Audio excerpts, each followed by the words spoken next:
വിശദമായി കടക്കുകയാണ് ഓരോ വാർത്തകളിലേക്കും നമ്മൾ. നൂർഖാൻ അടക്കം തന്ത്രപ്രധാന വ്യോമസേനാ താവളങ്ങൾ ഇന്ത്യ ആക്രമിച്ചെന്ന് സ്ഥിരീകരിച്ച് പാക് പ്രധാനമന്ത്രി ഷഹബാസ് ഷെരീഫ്. പാക് സൈനിക മേധാവി ഇക്കാര്യം തന്നെ പുലർച്ചെ വിളിച്ചറിയിച്ചുവെന്നും പാക് പ്രധാനമന്ത്രി പറഞ്ഞു. ആദ്യം പ്രതികരണത്തിലേക്ക്.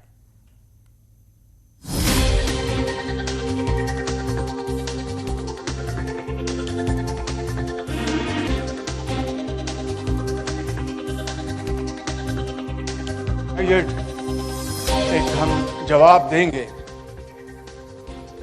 9 और 10 की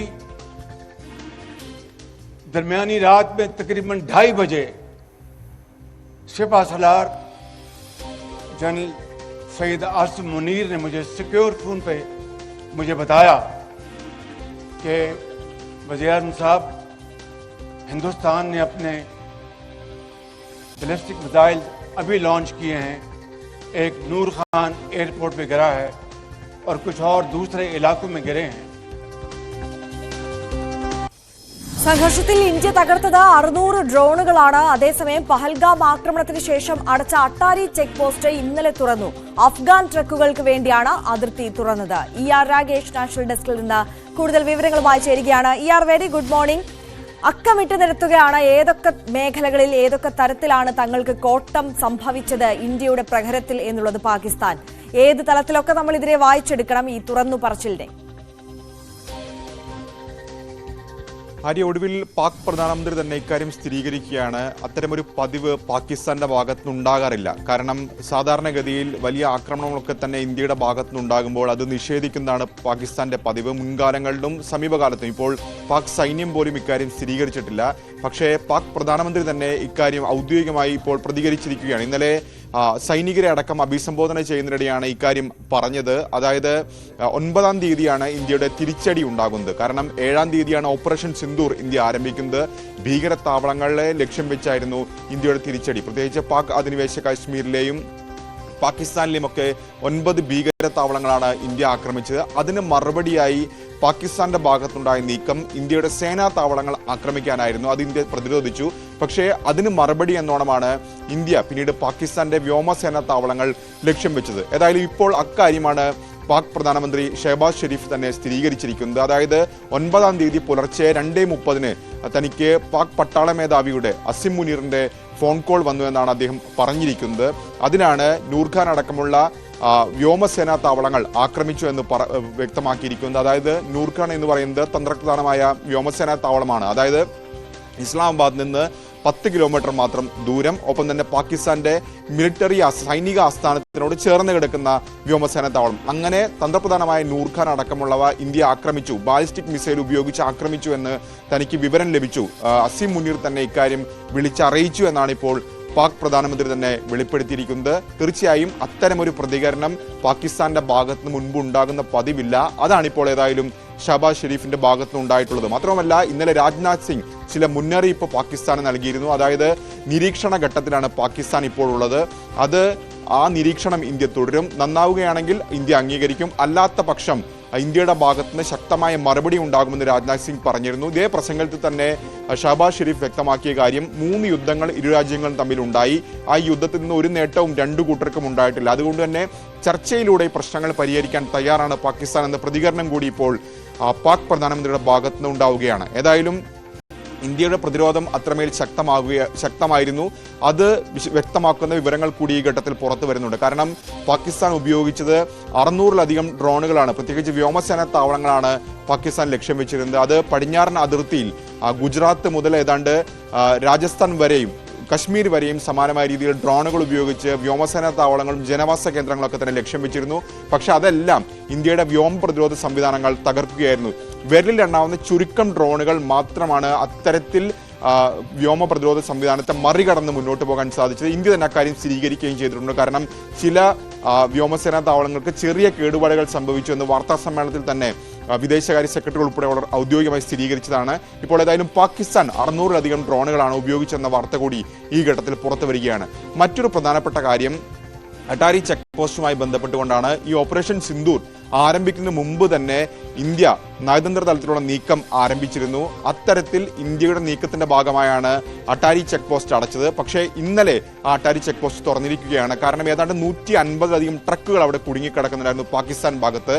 അത് ഭൂരിഭാഗവും അഫ്ഗാനിൽ നിന്ന് വന്ന ട്രക്കുകളായിരുന്നു, ഇന്ത്യയിലേക്ക് സാധനങ്ങളുമായി വന്ന ട്രക്കുകളായിരുന്നു. അപ്പോൾ താലിബാൻ ഭരണകൂടത്തിന്റെ അഫ്ഗാൻ ഭരണകൂടത്തിന്റെ ആവശ്യം കൂടി പരിഗണിച്ചുകൊണ്ടാണ് ഈ അട്ടാരി ചെക്ക് പോസ്റ്റ് ഇപ്പോൾ തുറക്കാൻ ഇന്ത്യ തീരുമാനിച്ചതും ഇന്നലെ 8 ട്രക്കുകൾ കടത്തിവിടുകയും ചെയ്തു. പ്രത്യേകിച്ച് ഓപ്പറേഷൻ സിന്ദൂറിലൊക്കെ തന്നെ ഇന്ത്യയോടൊപ്പം നിൽക്കുന്ന നിലപാടാണ് അഫ്ഗാന്റെ ഭാഗത്തുനിന്നുണ്ടായിട്ടുള്ളത്. കഴിഞ്ഞ ദിവസം വിദേശകാര്യ മന്ത്രി എസ് ജയശങ്കർ അഫ്ഗാൻ വിദേശകാര്യമന്ത്രിയുമായി ചർച്ച നടത്തിയിരുന്നു. അതിന് പിന്നാലെ അഫ്ഗാന്റെ ആവശ്യം കൂടി പരിഗണിച്ചാണ് ഇപ്പോൾ ഏതായാലും ചെക്ക് പോസ്റ്റ് തുറക്കാനുള്ള നടപടിയിലേക്ക് ഇന്ത്യ എത്തിയിരിക്കുന്നത്.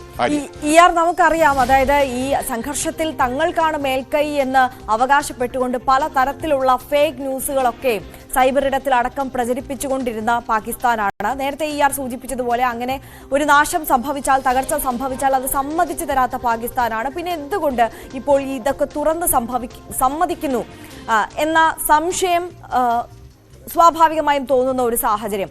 നമുക്കറിയാം, ഇന്ത്യയുടെ ഉദ്ദേശ ലക്ഷ്യം എന്തായിരുന്നു? ഭീകരവാദത്തിനെതിരെ മാത്രമാണ് ആക്രമണം നടത്തിയത്.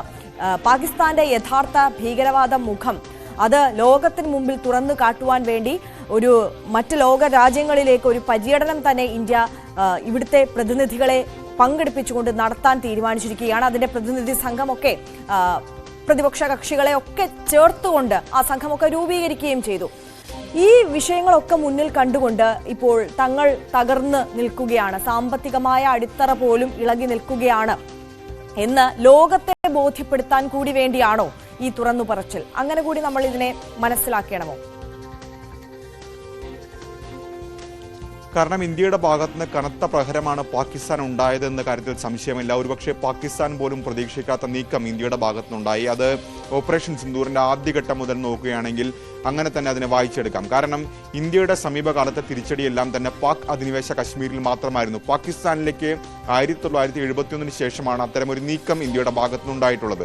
അതായത് എല്ലാ കാലത്തും ഇപ്പോൾ ഉറിയ ആയിക്കോട്ടെ, അതിനുശേഷം പുൽവാമയ്ക്കുള്ള തിരിച്ചടി ആയിക്കോട്ടെ, ഇതെല്ലാം തന്നെ പാക് അധിനിവേശ കാശ്മീരിലെ ഭീകര താവളങ്ങളാണ് ഇന്ത്യ ലക്ഷ്യം വെച്ചിരുന്നെങ്കിൽ ഇന്ത്യയുടെ സ്ട്രാറ്റജി മാറ്റുന്നതാണ് ഓപ്പറേഷൻ സിന്ദൂറിൽ കണ്ടത്. അതായത് ലഷ്കറിന്റെ താവളമായിക്കോട്ടെ, ഹിസ്ബുൾ മുജാഹിദീൻ ആയിക്കോട്ടെ, അല്ലെങ്കിൽ ജെയ്ഷ് ഇ മുഹമ്മദിന്റെ ആസ്ഥാനമായിക്കോട്ടെ, ഇതെല്ലാം തന്നെ പാകിസ്ഥാനിലായിരുന്നു, പഞ്ചാബ് പ്രവിശ്യയിലായിരുന്നു, പാക് പഞ്ചാബ് പ്രവിശ്യയിലായിരുന്നു. അപ്പോൾ ആ മേഖലകൾ, അവരുടെ ആസ്ഥാനങ്ങൾ കൂടി ഇന്ത്യ ലക്ഷ്യമിട്ടു. അത് പാകിസ്ഥാൻ പ്രതീക്ഷിക്കാവുന്ന അപ്പുറമായിരുന്നു. രണ്ടാമത്തെ ഘട്ടം എന്ന നിലയിൽ ഇന്ത്യ ആവർത്തിച്ച കാര്യമാണ്, ഞങ്ങളെ എങ്ങനെ ആക്രമിക്കുന്നോ അതിന് അതേ രീതിയിലായിരിക്കും മറുപടി. കാരണം ഇന്ത്യ ഭീകര താവളങ്ങളെ ലക്ഷ്യം വെച്ചപ്പോൾ പാകിസ്ഥാന്റെ ഭാഗത്തുള്ള മറുപടി സൈനിക താവളങ്ങളെ ആക്രമിക്കുക എന്നായിരുന്നു. കാരണം ഇന്ത്യയിൽ അത്തരത്തിൽ ഭീകര താവളങ്ങളില്ല. സ്വാഭാവികമായും അതിന് തിരിച്ചടി എന്നോണമാണ് നൂർഖാൻ അടക്കം 11 വ്യോമസേന താവളങ്ങൾ, അതായത് സ്കർദു മുതൽ നൂർഖാൻ വരെയുള്ള 11 വ്യോമസേന താവളങ്ങളാണ് ഇന്ത്യ ലക്ഷ്യം വെച്ചത്. അത്തരമൊരു നീക്കം ഒരുപക്ഷെ പാകിസ്ഥാൻ പ്രതീക്ഷിച്ച് കാണുന്നില്ല. അതുകൊണ്ട് തന്നെയാണ് പാകിസ്ഥാന്റെ ഭാഗത്ത് തന്നെയാണ് ആദ്യഘട്ടത്തിൽ, അതായത് വെടിനിർത്തലിന് തയ്യാറാണ് എന്നറിയിച്ചുകൊണ്ട് DGMO ചർച്ചയ്ക്ക് വരുന്നത്. ഇന്ത്യ തന്നെ വെളിപ്പെടുത്തിയ കാര്യം, 2ാം തവണയും ഇത്തരത്തിൽ ഞങ്ങൾ ചർച്ചയ്ക്ക് തയ്യാറാണെന്ന് അറിയിച്ചപ്പോഴാണ് ഇന്ത്യ വെടിനിർത്തലിന് തയ്യാറായതെന്ന് ഇന്ത്യ തന്നെ പറഞ്ഞിരുന്നു. സ്വാഭാവികമായും അതുതന്നെയാണ് അപ്പോൾ എന്താണ് സംഭവിച്ചതെന്ന കാര്യം തന്നെയാണ് ഇപ്പോൾ സൈനിക ഉദ്യോഗസ്ഥരോട് ഇപ്പോൾ പാക് പ്രധാനമന്ത്രിയുടെ ഭാഗത്തു നിന്നുള്ള വെളിപ്പെടുത്തൽ വന്നത്. മാത്രമല്ല, ഇന്നലെ ഇന്ത്യയുമായി ചർച്ചയ്ക്ക് തയ്യാറാണെന്ന് അദ്ദേഹം പറഞ്ഞിരുന്നു. കാരണം ഇന്ത്യ ഈ വെടിനിർത്തൽ നിലവിൽ വന്നെങ്കിൽ പോലും മുൻപെടുത്ത നിലപാടൊക്കെ തന്നെ ഉറച്ചു നിൽക്കുകയാണ്. ചെക്ക് പോസ്റ്റുകൾ തുറക്കാൻ തയ്യാറായിട്ടില്ല. രണ്ടാമതായി സിന്ധു നദീജല കരാർ പിൻവലിക്കാൻ അല്ലെങ്കിൽ സസ്പെൻഡ് ചെയ്യുന്ന നടപടി ഒഴിവാക്കാൻ ഇന്ത്യ തയ്യാറായിട്ടില്ല. അത്തരം കടുത്ത നിലപാട് ഇന്ത്യ അതുമായി ബന്ധപ്പെട്ട് മുന്നോട്ട് പോകുന്നു. ഈ ഒരു സാഹചര്യത്തിൽ കൂടി തന്നെ വേണം ഷഹബാസ് ഷെരീഫിന്റെ ഈ വാക്കുകളെ വായിച്ചെടുക്കാൻ. ആരി, തീർച്ചയായും രാകേഷാണ് ആ വിവരങ്ങൾ നൽകിയത്. നമുക്കറിയാം, പാകിസ്ഥാന് മാത്രമല്ല, പാകിസ്ഥാനെ പിന്തുണച്ച തുർക്കിക്കും കനത്ത പ്രഹരം ഏൽപ്പിക്കാൻ, അത് പലതരത്തിൽ വ്യാവസായിക അടിസ്ഥാനത്തിലും ഒക്കെയും പലതരത്തിലുള്ള പ്രഹരം ഏൽപ്പിക്കാൻ ഇന്ത്യയുടെ ഭാഗത്തു നിന്നുള്ള നടപടികൾ ആരംഭിച്ചിരുന്നു. അതിൽ ഒന്ന് പ്രധാനമായിരുന്നു ഈ വ്യോമയാന കമ്പനിയായ സെലബിക്ക് ഏറ്റ തിരിച്ചടി, ഇവിടുത്തെ പ്രവർത്തനം റദ്ദാക്കിക്കൊണ്ടുള്ള നടപടി. ഇപ്പോൾ സെലബി ഡൽഹി ഹൈക്കോടതിയെ സമീപിച്ചിരിക്കുകയാണ്. തീരുമാനം പിൻവലിക്കണമെന്നാവശ്യപ്പെട്ടാണ് ഹർജി. നിക്ഷേപകരുടെ ആത്മവിശ്വാസത്തെ ബാധിക്കുമെന്നും ഹർജിയിലുണ്ട്. ദേശീയ സുരക്ഷാ കാരണങ്ങൾ ചൂണ്ടിക്കാട്ടി സെലബിയുടെ ക്ലിയറൻസ് ലൈസൻസ് കേന്ദ്ര സർക്കാർ റദ്ദാക്കിയിരുന്നു. ഇതിന് പിന്നാലെയാണ് സെലബിയുടെ ഓഹരി വിപണി തകർന്നടിഞ്ഞു. മുംബൈ വിമാനത്താവളം പുതിയ കമ്പനിക്ക് കരാർ നൽകുകയും ചെയ്തു. ഇൻഡോ തായ് കമ്പനിക്കാണ് ഗ്രൗണ്ട് ഹാൻഡലിംഗിന് പുതിയ കരാർ നൽകിയിരിക്കുന്നത്.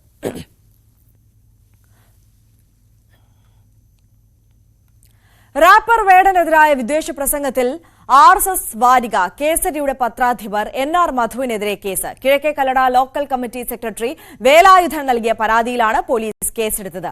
കലാപത്തിന് ആഹ്വാനം ചെയ്യുന്ന ഭാരതീയ ന്യായ സംഹിത 192 വകുപ്പ് പ്രകാരമാണ് കേസ്. വിനീഷ് കൂടുതൽ വിവരങ്ങളുമായി ചേരുകയാണ്. Vineesh, good morning. നമുക്കറിയാം റാപ്പർ വേടനെതിരായ വിദ്വേഷ പ്രസംഗം അത് വലിയ തരത്തിൽ സമൂഹവും ചർച്ച ചെയ്തതാണ്, വിവാദമായതാണ്. ഇപ്പോൾ നിയമപരമായ നടപടിയിലേക്കും കടന്നിരിക്കുന്നു. Good morning Arya. തീർച്ചയായും കൊല്ലം കുണ്ട്രയിലെ ക്ഷേത്ര പരിപാടിയിലായിരുന്നു വേടനെതിരെയുള്ള NR മധുവിന്റെ പരാമർശം ഉണ്ടായത്. വേടന്റെ പാട്ടുകൾ ജാതി ഭീകരവാദം പ്രചരിപ്പിക്കുന്നവയാണെന്നും ഇതിന്റെ പിന്നിൽ രാജ്യത്തിന്റെ വിഘടനം സ്വപ്നം കാണുന്ന സ്പോൺസർമാരുണ്ടെന്നുമായിരുന്നു MR മധുവിന്റെ പ്രസ്താവന. സംഭവം വലിയ രീതിയിൽ വിവാദമായ ഒരു സാഹചര്യമായിരുന്നു ഉണ്ടായത്. സോഷ്യൽ മീഡിയയിലടക്കം ഇതിന്റെ ദൃശ്യങ്ങളും പ്രചരിച്ചിരുന്നു. കിഴക്കേ കല്ലട ലോക്കൽ കമ്മിറ്റി സെക്രട്ടറിയായ വേലായുധന്റെ പരാതിയിലാണ് ഇപ്പോൾ കേസെടുത്തിരിക്കുന്നത്. കിഴക്കേ കല്ലട പോലീസാണ് FIR രജിസ്റ്റർ ചെയ്തിരിക്കുന്നത്. കലാപാഹനത്തിനുള്ള വകുപ്പ് ചുമത്തിയാണ് RSS വാരിക കേസരി പത്രാധിപർ NR മധുവിനെതിരെ ഇപ്പോൾ കേസ് രജിസ്റ്റർ ചെയ്തിരിക്കുന്നത്. വളർന്നു വരുന്ന തലമുറയിലേക്ക് വിഷം കുത്തിവെക്കുന്ന കലാ ആഭാസമാണിതെന്ന്, അതുപോലെ തന്നെ കലാ ആഭാസങ്ങൾ നാലമ്പലങ്ങളിലേക്ക് കടന്നു വരുന്നത് തടയണം. ആള് കൂടാൻ വേടന്റെ പാട്ട് വെക്കുന്നവർ നാളെ അമ്പലപ്പറമ്പിൽ കാബറെ ഡാൻസ് അടക്കമെന്നും കാബറെ ഡാൻസ് വെക്കുമെന്നും ഈ മധു പറഞ്ഞിരുന്നു. അത്തരം ദൃശ്യങ്ങളാണ് വലിയ രീതിയിൽ പ്രചരിച്ചത്, വാർത്തയായി മാറിയ സാഹചര്യം ഉണ്ടായിരുന്നു. ഇത്തരം പരാമർശങ്ങൾക്കെതിരെ ആണ് ഇപ്പോൾ കേസെടുത്തിരിക്കുന്നത്. കലാപത്തിന് ആഹ്വാനം ചെയ്തു എന്ന് കാട്ടി ഭാരതീയ ന്യായ സംഹിത 192 വകുപ്പ് പ്രകാരമാണ് കേസ് ചെയ്തിരിക്കുന്നത്. തീർച്ചയായും വിനീഷാണ് വിവരങ്ങൾ നൽകിയത്. എന്തായാലും വിവാദം ഒരു പടി കൂടി കടന്ന് നിയമ നടപടിക്ക് വിധേയമായിരിക്കുകയാണ്. പോസ്റ്റൽ വോട്ടിൽ കൃത്രിമം നടത്തിയെന്ന വെളിപ്പെടുത്തലിൽ സുധാകരനെതിരെ കേസെടുക്കാൻ നിർദ്ദേശം നൽകിയത് സർക്കാർ തലപ്പത്ത് നിന്നെന്ന് സൂചന. ഇന്നലെ തന്നെ കേസ് എടുക്കണമെന്ന നിർദ്ദേശം ജില്ലാ പോലീസ് മേധാവിക്ക് ലഭിച്ചിരുന്നു. ജില്ലാ കളക്ടർക്ക് നിർദ്ദേശം ലഭിച്ചതും സർക്കാർ തലപ്പത്ത് നിന്ന് തന്നെ. ഉന്നതതല നീക്കത്തിന് പിന്നിൽ സുധാകരനെ വരുതിയിൽ ആക്കാനുള്ള ശ്രമമെന്നും ആരോപണമുണ്ട്. വിവരങ്ങളുമായി ശരണ്യ സ്നേഹജൻ ചേരുകയാണ്. Saranya, good morning. ഇന്നലെ തന്നെ ഈ സൂചനയെക്കുറിച്ച് ശരണ്യ റിപ്പോർട്ട് ചെയ്തിരുന്നതാണ് അല്ലേ? വിശദാംശങ്ങൾ. തീർച്ചയായിട്ടും ഈ സുധാകരന്റെ ഈ കേസുമായി ബന്ധപ്പെട്ട ഇത്തരത്തിലുള്ള ഒരു നിയമ നടപടിക്ക് പിന്നിൽ സുധാകരനെ വരുതിയിലാക്കുന്നതിന് വേണ്ടിയുള്ള ഒരു നീക്കം നടന്നിട്ടുള്ളതായാണ് ഇപ്പോൾ നമുക്ക് ലഭ്യമാകുന്ന വിവരം. അതിൽ സുധാകരൻ കടുത്ത അതൃപ്തനാണ് എന്നുള്ളതാണ്. നമുക്കറിയാം ഈ കഴിഞ്ഞ ദിവസം നടന്ന NGO യൂണിയൻ ഹാളിലെ NGOന്റെ സംസ്ഥാന സമ്മേളനവുമായി ബന്ധപ്പെട്ടുള്ള പരിപാടിയിലാണ് സുധാകരൻ ഇത്തരത്തിൽ വോട്ട് രേഖപ്പെടുത്തുന്നതുമായി ബന്ധപ്പെട്ട ഒരു വിവാദ പ്രസ്താവന നടത്തുന്നത്. അതിൽ തന്നെ നമുക്കറിയാം പല ഘട്ടത്തിലും സുധാകരന്റെ പ്രസംഗങ്ങൾ അല്ലെങ്കിൽ അദ്ദേഹത്തിന്റെ വാക്കുകൾ കൈവിട്ടു പോകുന്ന സാഹചര്യം ഉണ്ടാകാറുണ്ട്. ആ കഴിഞ്ഞ ദിവസങ്ങളിൽ നടന്ന ആ പ്രസംഗത്തിൽ വളരെ കൃത്യമായി സുധാകരൻ സൂചിപ്പിക്കുന്ന കാര്യം എന്ന് പറഞ്ഞാൽ NGO യൂണിയൻ ഇടതുപക്ഷ സർവീസ് സംഘടനയാണ്. പക്ഷെ അത്തരത്തിൽ ആ ഒരു സർവീസ് സംഘടനയിൽ നിൽക്കുന്ന ഘട്ടത്തിൽ, അത് പ്രസംഗം അവസാനിപ്പിക്കുന്ന ഘട്ടത്തിലാണ് അദ്ദേഹം പറയുന്നത്, തിരഞ്ഞെടുപ്പ് വരാൻ പോകുന്നു, അതുകൊണ്ട് ഒരു കാര്യം പ്രത്യേകം പറയാം, നിങ്ങൾ വോട്ട് ചെയ്യുന്നുണ്ടെങ്കിൽ ഇപ്പോൾ NGO നമുക്കത് സാധാരണഗതിയിൽ തന്നെ NGO യൂണിയന്റെ മിക്ക പ്രവർത്തകരും അവര് തിരഞ്ഞെടുപ്പിന്റെ ഘട്ടത്തിൽ ഒന്നെങ്കിൽ അവരുടെ വോട്ട് രേഖപ്പെടുത്തിയ കാര്യങ്ങൾ അത് NGO യൂണിയൻ ഹാളിലാണ് ആ ബാലറ്റ് പേപ്പർ ഉൾപ്പെടെ അവർ ഏൽപ്പിച്ചിട്ട് പോകാറുള്ളത്. അത്തരത്തിൽ അങ്ങനെ ഒരു ഏൽപ്പിച്ചു പോകുമ്പോൾ പലപ്പോഴും നിങ്ങളുടെ വോട്ടുകൾ പരിശോധിക്കപ്പെടുകയും അതിൽ 15% വോട്ടുകൾ ഇടതുപക്ഷത്തിന് കിട്ടാതെ പോകുന്ന ഒരു സാഹചര്യം ഉണ്ടാവാറുണ്ട്. അത്തരത്തിൽ വോട്ട് ചെയ്യാൻ ആഗ്രഹിക്കുന്നവർ എന്തിനത് നൽകണം? നേരിട്ട് വോട്ട് രേഖപ്പെടുത്തുക, അല്ലെങ്കിൽ തമാശ രൂപേണ അത് ഞങ്ങൾ തിരുത്തും കേട്ടോ എന്നുള്ള രീതിയിൽ അദ്ദേഹം വ്യക്തമാക്കിയത്. പക്ഷെ ആ പ്രസംഗം നമ്മൾ അടിമുടി പരിശോധിച്ചാൽ ഒരു ഘട്ടത്തിൽ സുധാകരൻ വളരെ വ്യക്തമായി പറയുന്ന കാര്യത്തിൽ ഒരു തിരിച്ചറിവ് നേടിക്കൊണ്ട് അത് തിരുത്തി മുന്നോട്ട് പോകുന്നതായി കാണാം. അത് തന്നെയാണ് നിയമോപദേശത്തിനായി പോകുന്ന ഘട്ടത്തിലും ഉള്ള വിലയിരുത്തൽ ഉണ്ടായിട്ടുള്ളത്. അതായത് സുധാകരൻ പറഞ്ഞ വാക്കിൽ വെച്ച് സുധാകരനെതിരെ കേസെടുക്കാനാകില്ല എന്നുള്ളൊരു നിയമോപദേശം വാക്കാൽ പോലീസിന് ലഭിച്ചിരുന്നു എന്നുള്ളതാണ് നമ്മൾ മനസ്സിലാക്കുന്നത്. അതിൽ തന്നെ പോലീസ് നിയമോപദേശത്തിലേക്ക് പോയതിൽ തന്നെ ചില കാര്യങ്ങൾ വ്യക്തമാക്കേണ്ടതുണ്ട്. അതായത് ഈ പ്രസംഗത്തെ സംബന്ധിച്ചുള്ള നിയമോപദേശം പോലീസ് DDPയോട് തേടിയിരുന്നില്ല എന്നുള്ളതാണ്. അതായത് ആ കേസിലെ ഏറ്റവും പ്രധാനപ്പെട്ട ഘടകം ജി സുധാകരൻ പറഞ്ഞ വാക്കുകൾ ആണ്. അതിൽ നിയമവിരുദ്ധമായി എന്തെങ്കിലും ഉണ്ടെങ്കിൽ അതിൽ നിയമ നടപടിയിലേക്ക് കടക്കുക എന്നുള്ളതാണ്. ഇത്തരത്തിലൊരു പ്രസംഗം ലഭ്യമായിട്ടും പോലീസിന്റെ പക്കലുണ്ടായിട്ടും അത് നിയമോപദേശത്തിനായി വിട്ടിട്ടില്ല എന്നുള്ളത് ആണ് വസ്തുത. മറ്റൊന്ന്, ഈ കേസുകളെ സംബന്ധിച്ചുള്ള ഒരു കാലപ്പഴക്കം 1989 നടന്ന തെരഞ്ഞെടുപ്പുമായി ബന്ധപ്പെട്ടുള്ള പ്രസ്താവനയാണ്. അതുകൊണ്ട് തന്നെ അതിനകത്ത് ഈ ഒരു കാലപ്പഴക്കം ഈ കേസിനെ ബാധിക്കുമോ എന്നുള്ളൊരു ചോദ്യം, സാധാരണഗതിയിൽ അത്തരമൊരു ചോദ്യം വന്നാൽ തീർച്ചയായും ഈ കാലപ്പഴക്കം ബാധിക്കില്ല എന്നുള്ളൊരു മറുപടി മാത്രമേ ഉണ്ടാവുകയുള്ളൂ. പക്ഷേ അതിനപ്പുറത്തേക്ക് ജി സുധാകരന്റെ എടുത്ത മൊഴിയുടെ വിശദാംശങ്ങളോ അല്ലെങ്കിൽ ആ പ്രസംഗത്തിന്റെയോ അദ്ദേഹം അത് തിരുത്തിയതിനെ സംബന്ധിച്ചിട്ടുള്ള കാര്യങ്ങളിലോ ഒരു വിശദാംശം തേടാനോ നിയമോപദേശം തേടാനോ പോലീസ് തയ്യാറായിരുന്നില്ല എന്നുള്ളതാണ് വ്യക്തമാകുന്നത്. മാത്രമല്ല, ഇന്നലെയാണ് ജി സുധാകരനെതിരെ കേസ് എടുത്തതെങ്കിൽ കഴിഞ്ഞ ദിവസം തന്നെ, അതായത് അതിന് തൊട്ട് മുൻപിലത്തെ ദിവസം തന്നെ കൃത്യമായി കേസ് എടുക്കണമെന്നൊരു ഡയറക്ഷൻ പോലീസിന്റെ ഭാഗത്ത് മുകളിൽ നിന്ന് കിട്ടിയിരുന്നു എന്നുള്ളതാണ് നമുക്ക് അറിയാൻ കഴിഞ്ഞിട്ടുള്ളത്. ഇന്നലെ നിയമോപദേശം തേടിയിട്ടും കേസെടുക്കാൻ ജില്ലാ ഭരണകൂടം വൈകുന്ന ഘട്ടത്തിൽ പലതവണ തിരുവനന്തപുരത്ത് നിന്നും FIR നമ്പർ ആവശ്യപ്പെട്ടുകൊണ്ട് ജില്ലാ പോലീസ് മേധാവി ഉൾപ്പെടെ ബന്ധപ്പെട്ടു എന്നുള്ള വിവരമാണ് നമുക്ക് ലഭിക്കുന്നത്. അത്തരത്തിൽ തിരുവനന്തപുരത്ത് നിന്ന് ഇങ്ങനെ ഒരു സമ്മർദ്ദം, FIR നമ്പർ നൽകുന്ന ഈ ഒരു സമ്മർദ്ദം അതിനകത്ത് ഉണ്ടായിട്ടുണ്ടെങ്കിൽ അതിന് ജി സുധാകരനെ മറ്റൊരു രീതിയിൽ വരുതിയിലാക്കാനുള്ള ഒരു ശ്രമം അവിടെ നടക്കുന്നു എന്നുള്ളതാണ് നമുക്കറിയാം. ആഭ്യന്തര വകുപ്പിന്റേതായ ഇടപെടൽ അതിനകത്ത് ഉണ്ടായിട്ടുണ്ട് എന്നുള്ള ആരോപണം ഈ കേസിനെ സംബന്ധിച്ച് ഇപ്പോൾ ശക്തമായി വരുന്നു എന്ന് തന്നെ പറയാം. നിയമപരമായി നിയമോപദേശം തേടുന്ന ഘട്ടത്തിൽ തന്നെയും ഇപ്പോൾ ഡെപ്യൂട്ടി ഡയറക്ടർ ഓഫ് പ്രോസിക്യൂഷൻ വാക്കാൽ ഈ പ്രസംഗത്തിന്റെ അടിസ്ഥാനത്തിലോ ജി സുധാകരനെതിരെ കേസെടുക്കാനോ അല്ലെങ്കിൽ അദ്ദേഹത്തിനെതിരെ നിലവിൽ ഇട്ടിരിക്കുന്ന വകുപ്പുകൾ പ്രകാരം ആ വകുപ്പുകൾ നിലനിൽക്കാനുള്ള സാധ്യതയില്ല എന്നുള്ള വിലയിരുത്തൽ തന്നെയാണ് ഇപ്പോൾ നിയമവിദഗ്ധരുടെ ഭാഗത്തു നിന്ന് ഉണ്ടാകുന്നത്. മാത്രമല്ല, ഇത്തരത്തിൽ ഒരു നടപടിക്ക് പിന്നിൽ ജി സുധാകരൻ കടുത്ത അതൃപ്തനാണ് എന്നുള്ള കാര്യവും വ്യക്തമാണ്. ഇതിൽ ഏറ്റവും പ്രധാനപ്പെട്ട കാര്യം, ജി സുധാകരൻ CPM-നെ സംബന്ധിച്ചിടത്തോളം ഒരു സീനിയർ മോസ്റ്റ് നേതാവാണ്.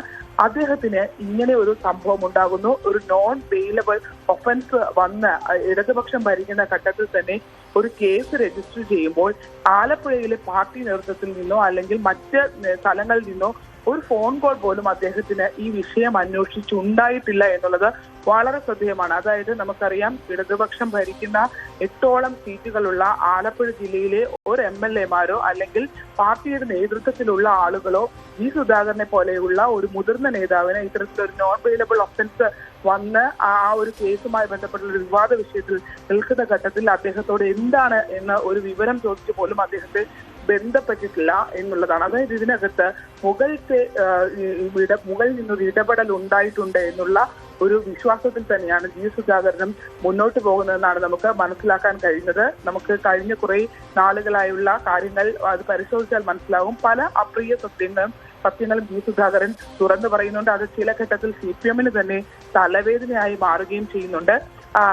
ഇന്നലെ ഹിസും ജില്ലാ സെക്രട്ടറി R. നാസർ പലരോടും വ്യക്തിപരമായി ടെലിഫോണിലൂടെ പ്രതികരിച്ചെങ്കിലും നേരിട്ട് ഒരു പ്രതികരണത്തിനായി അദ്ദേഹം തയ്യാറായി മുന്നോട്ട് വന്നിട്ടില്ല എന്നത് സത്യമാണ്. പക്ഷേ CPM സംസ്ഥാന സെക്രട്ടറി അടക്കം ഈ കടക്കരപ്പള്ളിയിൽ പറഞ്ഞ ആ ജി സുധാകരൻ രണ്ടാമത് തിരുത്തി പറഞ്ഞ കാര്യങ്ങളൊക്കെയാണ്. പാർട്ടി ഒരിക്കലും അങ്ങനെ ചെയ്യില്ല, ജി സുധാകരൻ ആ രീതിയിൽ ചെയ്യുമെന്ന് കരുതുന്നില്ല എന്നുള്ള നിലയിലേക്കാണ് വന്നിട്ടുള്ളത്. പക്ഷേ ഇന്നലെ ആ കേസുമായി ബന്ധപ്പെട്ട് പ്രധാനപ്പെട്ട ചില പ്രതികരണങ്ങൾ വന്നിരുന്നു. ഒന്ന്, CPM അതിനകത്ത് R. നാസറിന്റെ വ്യക്തിപരമായ പ്രതികരണത്തിനകത്ത് അദ്ദേഹം വ്യക്തമാക്കിയത് പോലീസ് എടുത്ത നടപടി തെറ്റാണ് എന്ന് അദ്ദേഹം പറയുന്നതിനൊപ്പം തന്നെ അന്നത്തെ കാലത്തെ തിരഞ്ഞെടുപ്പിൽ മത്സരിച്ചിരുന്ന KV ദേവദാസ് ഉൾപ്പെടെയുള്ള ആളുകൾ ഒരിക്കലും അങ്ങനെ ഒരു അട്ടിമറി നടന്നിട്ടില്ല എന്നുള്ളത് പറഞ്ഞുകൊണ്ട് രംഗത്തെത്തുകയും ചെയ്തിരുന്നു. എന്ത് ബേസിന്റെ അടിസ്ഥാനത്തിലാണ് പോലീസ് ഇങ്ങനെ ഒരു കേസ് എടുത്തത്? വെറുതെ ഒരു എഴുതി റെഫർ ചെയ്ത് വിടാൻ വേണ്ടിയാണെങ്കിൽ എന്തിനിങ്ങനെ ഒരു കേസ് എടുക്കണം എന്നുള്ള ചോദ്യം വളരെ പ്രസക്തമായി തന്നെ നിൽക്കുകയാണ്. ഈ ഒരു വാക്കാലുള്ള നിയമോപദേശം, അതായത് ഈ പ്രസംഗത്തിന്റെ ബേസിൽ കേസെടുക്കാനാവില്ല, അത് കൃത്യമായി ജി സുധാകരൻ ഒരു ഘട്ടത്തിൽ പറഞ്ഞു വന്ന് പിന്നീട് അത് തിരുത്തി ആ പ്രസംഗത്തിൽ തന്നെ കയറി മുന്നോട്ട് പോകുന്നുണ്ട്. അതുകൊണ്ട് തന്നെ അത്തരത്തിലൊരു കേസ് എടുക്കാനാവില്ല എന്നുള്ളൊരു കാര്യം വരുമ്പോൾ ഈ ഒരു കേസിൽ ഇത്രയും പ്രധാനപ്പെട്ട ആൾക്കെതിരെ കേസെടുക്കുമ്പോൾ ആ ഒരു നിയമോപദേശത്തിലേക്ക് കടക്കുന്ന ഘട്ടത്തിൽ ആ കേസിലെ ഏറ്റവും പ്രധാനപ്പെട്ട ഘടകമായ ആ പ്രസംഗം എന്തുകൊണ്ട് നിയമോപദേശത്തിന് വിട്ടില്ല എന്നുള്ള ചോദ്യം വളരെ പ്രധാനപ്പെട്ടതാണ്. അത് നിയമോപദേശത്തിന് വിട്ടിരുന്നുവെങ്കിൽ ഒരുപക്ഷെ DDPയിൽ നിന്ന് ലഭ്യമാകുന്ന മറുപടി അതിന്മേൽ കേസെടുക്കാനാകില്ല എന്നായിരിക്കും. അത്തരത്തിലൊരു മറുപടി കിട്ടിയാൽ നിയമ നടപടിയിലേക്ക് കടക്കാൻ കഴിയാത്തൊരു സാഹചര്യം ഉണ്ടാകുമായിരുന്നു. അതുകൊണ്ട് തന്നെയാണ് അതിൽ കേസെടുക്കാനായി, അല്ലെങ്കിൽ ആ വിഷയത്തിനകത്ത് ആ കേസിൽ ഏറ്റവും കാമ്പുള്ള ആ പ്രസംഗം നിയമോപദേശത്തിന് വിടാനായി പോലീസ് തയ്യാറാവാതിരുന്നത് എന്നുള്ളതാണ് ഇതിൽ ആലപ്പുഴ ജില്ലയിലെ പോലീസിനോ അല്ലെങ്കിൽ മറ്റൊന്നുമല്ല, മറിച്ച് കൃത്യമായി സംസ്ഥാന തലത്തിലുള്ള സമ്മർദ്ദം പോലീസിനുമേൽ ഉണ്ടായിരുന്നു. ആര്യ, തീർച്ചയായും ശരണ്യ സ്നേഹജനാണ് വിവരങ്ങൾ നൽകിയത്. പോസ്റ്റൽ വോട്ടിൽ കൃത്രിമം നടത്തിയെന്ന വെളിപ്പെടുത്തലിൽ ജി സുധാകരനെതിരെ കേസെടുക്കാൻ നിർദ്ദേശം നൽകിയത് സർക്കാർ തലപ്പത്ത് നിന്ന് തന്നെ എന്നുള്ള സൂചനയാണ് വരുന്നത്. ഈ സൂചന ഇന്നലെ തന്നെ ന്യൂസ് 18 റിപ്പോർട്ട് ചെയ്തതാണ്. അത് സ്ഥിരീകരിക്കുന്ന കൂടുതൽ വിവരങ്ങളാണ് ഈ ഘട്ടത്തിൽ പുറത്തുവരുന്നത്. ശരണ്യ സ്നേഹജനാണ് വിവരങ്ങൾ നൽകിയത്. സംസ്ഥാനത്ത് മഴ കനക്കുന്നു. ഇന്ന് 2 ജില്ലകളിലും നാളെ 6 ജില്ലകളിലും യെല്ലോ അലർട്ട് പ്രഖ്യാപിച്ചു. തിങ്കളാഴ്ചയോടെ അതിശക്തമായ മഴയെന്നും മുന്നറിയിപ്പ്. ഈ മാസം 25-ന് ശേഷം കാലവർഷം എത്താനാണ് സാധ്യത. വിവരങ്ങളുമായി ആയിഷത്തുൽ ഷംന ചേരുന്നു ന്യൂസ് ഡെസ്കിൽ നിന്ന്. Shamna, good morning. വീണ്ടും ഒരു മഴക്കാലം എത്തുകയാണ്. എങ്ങനെയാണ് അലർട്ടുകൾ? Arya, very good morning. വീണ്ടും മഴക്കാലം എത്തുന്നു. ഈ അറബിക്കടലിൽ ഇപ്പോൾ തെക്ക് പടിഞ്ഞാറൻ മൺസൂൺ എത്തുന്നു എന്നതാണ് ഏറ്റവും പുതിയ വിവരം. എന്തായാലും ഈ മഴക്കാലം അത് നേരത്തെ പ്രവചിച്ചിരുന്നത് 27-ാം തീയതിയായിരുന്നു. എന്നാൽ അത് 2 ദിവസം മുൻപായി 25-ാം തീയതിയോടുകൂടി എത്തുമെന്നാണ് ഇപ്പോൾ മുന്നറിയിപ്പുള്ളത്. ഇന്ന് പത്തനംതിട്ട, ഇടുക്കി ജില്ലകൾക്ക് യെല്ലോ അലേർട്ടാണ്. ഒപ്പം തന്നെ നാളെ വടക്കൻ കേരളത്തിൽ ഒന്നാകെ യെല്ലോ അലേർട്ട് ഉണ്ട്.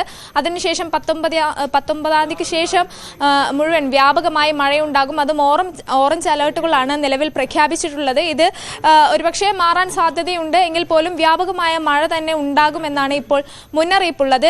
എന്തായാലും ഈ തെക്കു പടിഞ്ഞാറൻ മൺസൂൺ ഇപ്പോൾ അറബിക്കടലിൽ പ്രവേശിക്കുകയാണ്. ഇതിന്റെ ഭാഗമായി വരും ദിവസങ്ങളിൽ തന്നെ, അതായത് ഏറ്റവും അടുത്ത ദിവസങ്ങളിൽ തന്നെ കന്യാകുമാരി കടലിലടക്കം തെക്കു പടിഞ്ഞാറൻ മൺസൂൺ എത്തും. ഇതിന്റെ ഭാഗമായി തന്നെയാണ് 25-ാം തീയതിയോട് കൂടി കേരളത്തിൽ കാലവർഷം എത്തുന്നത്.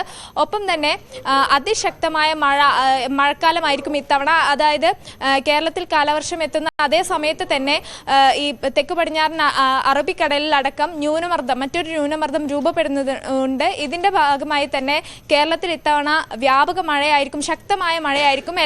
കഴിഞ്ഞ വർഷത്തേക്ക് അപേക്ഷിച്ച് കൂടുതൽ മഴ ഇത്തവണ ലഭിക്കുമെന്നാണ് ഇപ്പോൾ മുന്നറിയിപ്പുള്ളത്. ആര്യ, തീർച്ചയായും ആയിഷത്തുൽ ഷംനയാണ് വിവരങ്ങൾ നൽകിയത്. എന്തായാലും പ്രതീക്ഷിച്ചതിലും 2 ദിവസം മുമ്പേ കാലവർഷം ഇങ്ങ് എത്തുകയാണ്. അപ്പോൾ വേണ്ട മുൻകരുതലുകൾ നമ്മൾ ഇപ്പോഴേ എടുക്കണമെന്ന് സാരം. അഭിഭാഷകയെ മർദ്ദിച്ച കേസിൽ റിമാൻഡിലായ ബെയിലിൻ ദാസിന്റെ ജാമ്യാപേക്ഷയിൽ ഇന്ന് വിധി പറയും. വഞ്ചിയൂർ ഫസ്റ്റ് ക്ലാസ് മജിസ്ട്രേറ്റ് കോടതിയാണ് ബെയിലിനെ ഈ മാസം 30 വരെ റിമാൻഡ് ചെയ്തത്. ചൊവ്വാഴ്ചയാണ് സഹപ്രവർത്തകയായ അഭിഭാഷകയെ ബെയിലിൻ ദാസ് ക്രൂരമായി മർദ്ദിച്ചത്. വി അരുൺ വിവരങ്ങളുമായി ചേരുകയാണ്. അരുൺ, ഇന്നലെ ഈ മാസം 30 വരത്തേക്ക് ബെയിലിൻ ദാസിനെ റിമാൻഡിൽ അയച്ചിരുന്നു കോടതി. ഇന്ന് ജാമ്യാപേക്ഷ പരിഗണിക്കുമ്പോൾ എന്ത് പ്രതീക്ഷിക്കണം നമ്മൾ?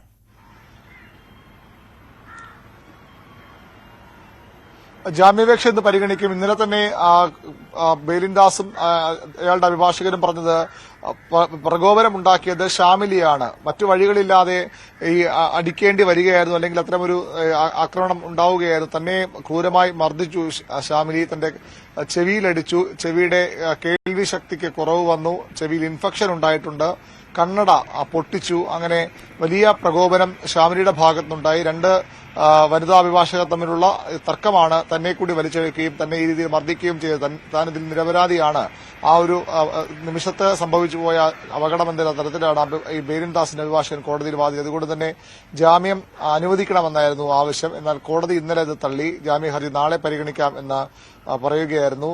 ആ ഹർജിയാണെന്ന് വരുന്നത്. ഒരുപക്ഷെ അയാൾക്ക് ജാമ്യം ലഭിച്ചേക്കും. വലിയ ശക്തമായ വാദമാണ് ഇയാൾക്ക് വേണ്ടി അഭിഭാഷകന്റെ ഭാഗത്തുണ്ടായത്. വലിയ സംരക്ഷണമാണ് പ്രതിക്ക് ഇപ്പോഴും അഭിഭാഷകർ നൽകുന്നത്.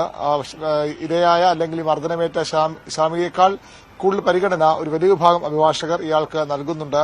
ഏറ്റവും വൈരുദ്ധ്യമെന്ന് പറയേണ്ടത് ഷാമിലിക്കൊപ്പം ആദ്യ ദിവസങ്ങളിലുണ്ടായിരുന്ന കോൺഗ്രസ് സംഘടനയുടെ പ്രധാനപ്പെട്ട അഭിഭാഷകർ തന്നെയാണ് കഴിഞ്ഞ ദിവസം ഇയാളെ സ്റ്റേഷനിലേക്ക് കൊണ്ടുവന്നപ്പോഴും അറസ്റ്റ് ചെയ്ത് മഞ്ചൂർ സ്റ്റേഷനിലേക്ക് കൊണ്ടുവന്നപ്പോൾ അവിടെ ഇയാൾക്ക് പിന്തുണയുമായും എത്തിയത്. നിരവധി അഭിഭാഷകരാണ് കോടതിയിലും അതുപോലെ തന്നെ ഈ സ്റ്റേഷനിലും ബേലിൻദാസിനെ കാണാനും അയാളെ ആശ്വസിപ്പിക്കാനുമായി എത്തിയത്. വലിയൊരു പിന്തുണ ഈ വിഷയത്തിൽ ബേലിൻദാസിന് അഭിഭാഷക സമൂഹത്തിൽ ലഭിക്കുന്നത് കൂടി വൈരുദ്ധ്യമാണ്. തങ്ങൾക്കൊപ്പമുള്ള ഒരു പെൺകുട്ടിയെ, തങ്ങളുടെ സഹപ്രവർത്തകയെ ഈ രീതിയിൽ ക്രൂരമായി മർദ്ദിച്ചിട്ടും ആ പ്രതിക്ക് അഭിഭാഷകൻ എന്ന ഒറ്റ കാരണത്താൽ വലിയ സംരക്ഷണമാണ് ഈ മഞ്ചൂർ കോടതിയിൽ അഭിഭാഷക സമൂഹം നൽകുന്നത്. തീർച്ചയായും വി അരുണാണ് വിവരങ്ങൾ നൽകിയത്. മറ്റു വാർത്തകൾ നോക്കാം ഇടവേളയ്ക്ക് ശേഷം.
വാർത്തകളിലേക്ക് മടങ്ങിയെത്തുമ്പോൾ ശ്രീ പത്മനാഭസ്വാമി ക്ഷേത്രത്തിലെ സ്വത്ത് വിവരം വെളിപ്പെടുത്തണമെന്ന് ആവശ്യപ്പെട്ട് ഭരണസമിതിക്ക് കത്ത് നൽകാൻ ക്ഷേത്ര സംരക്ഷണ സമിതി.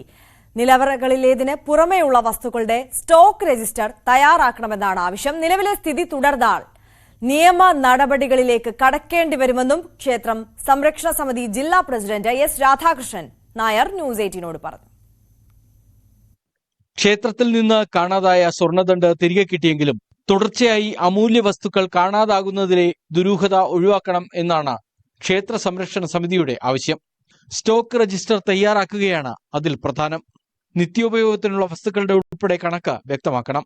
നിലവിൽ അതിനകത്തുള്ള റെക്കോർഡുകളൊന്ന് സ്റ്റോക്ക് രജിസ്റ്റർ ചെയ്യിപ്പിക്കുക.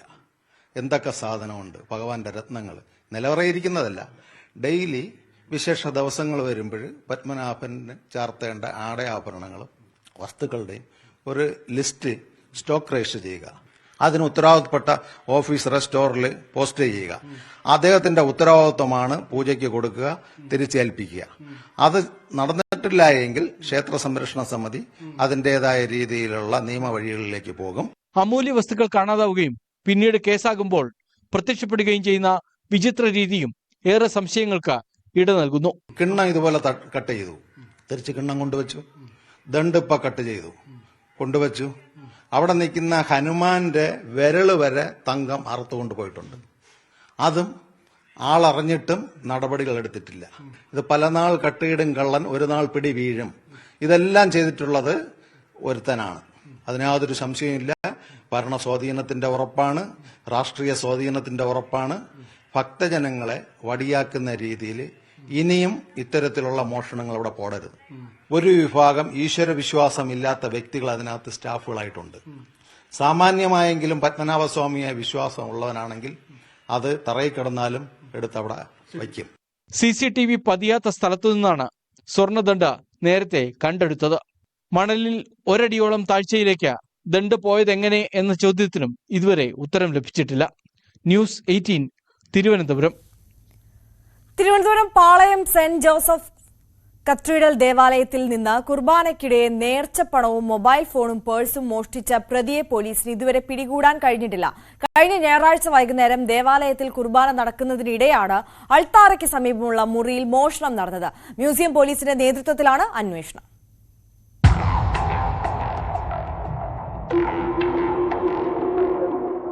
കഴിഞ്ഞ ഞായറാഴ്ച വൈകുന്നേരം പാളയം സെന്റ് ജോസഫ് കത്തീഡ്രൽ ദേവാലയത്തിൽ കുർബാന നടക്കുന്നതിനിടെ അൾത്താരയോട് ചേർന്നുള്ള സാക്രിസ്ത്യൻ റൂമിൽ നിന്ന് യുവാവ് മൊബൈൽ ഫോണും പേഴ്സും നേർച്ചപ്പണവും മോഷ്ടിച്ചത്.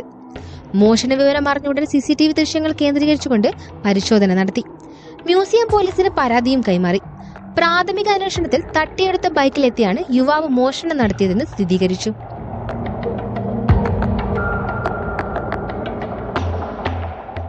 മോഷണം നടത്തുന്നതിനായി യുവാവെത്തിയ ഇരുചക്ര വാഹനം വക്കം സ്വദേശിയുടേതാണെന്നും ഇത് മോഷ്ടിക്കപ്പെട്ടതാണെന്നും പോലീസ് കണ്ടെത്തി. എന്നാൽ പ്രതിയുടെ വ്യക്തമായ CCTV ദൃശ്യങ്ങൾ ലഭിച്ചിട്ടും ഇയാളെ പിടികൂടാൻ കഴിയാത്തതാണ് പോലീസിനെ കുഴയ്ക്കുന്നത്.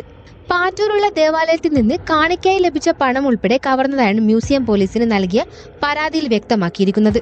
പ്രതിയെ ഉടൻ പിടികൂടണമെന്നാവശ്യപ്പെട്ട് സിറ്റി പോലീസ് കമ്മീഷണർക്ക് അടുത്ത ദിവസം പരാതി നൽകുമെന്ന് പള്ളി കമ്മിറ്റി അറിയിച്ചു.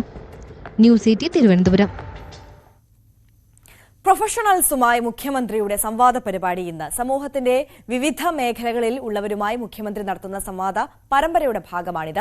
പ്രൊഫഷണൽ കണക്ട് 2025 എന്ന് പേരിട്ടിരിക്കുന്ന പരിപാടി നിയമസഭ ശങ്കരനാരായണൻ തമ്പി ഹാളിൽ നടക്കും. രാവിലെ 9:30 മണി മുതൽ ഉച്ചയ്ക്ക് 1 മണി വരെയാണ് പരിപാടി. മലപ്പുറം കാളികാവ് പാറശ്ശേരിയിൽ ആളെ കൊല്ലി കടുവയ്ക്കായുള്ള തെരച്ചിൽ തുടരുന്നു. ഇന്നലെ സ്ഥാപിച്ച 50 ക്യാമറകളിൽ കടുവയുടെ ദൃശ്യങ്ങൾ പതിഞ്ഞിട്ടുണ്ടോ എന്നാകും ദൌത്യസംഘം ആദ്യം പരിശോധിക്കുക. ഇന്നും 20 പേരടങ്ങുന്ന 3 സംഘങ്ങൾ മേഖലയിൽ തെരച്ചിൽ നടത്തും. കുങ്കിയാന കോന്നി സുരേന്ദ്രൻ ഇന്നലെ വൈകിട്ട് കാളികാവിൽ എത്തി. ഇന്ന് കുങ്കിയാനകളെ ഉപയോഗിച്ചുള്ള തെരച്ചിലും നടക്കും. CV അനുമോദാണ് നമുക്കൊപ്പം മലപ്പുറത്ത് നിന്ന് ചേരുന്നത്. Anumod, good morning. ഇന്നലെ ആരംഭിച്ച ദൌത്യമാണ് നരഭോജി കടുവയ്ക്കായുള്ള, അത് ഇന്നും തുടരും. ഇന്നത്തെ ഒരു പദ്ധതി എങ്ങനെയാണ്?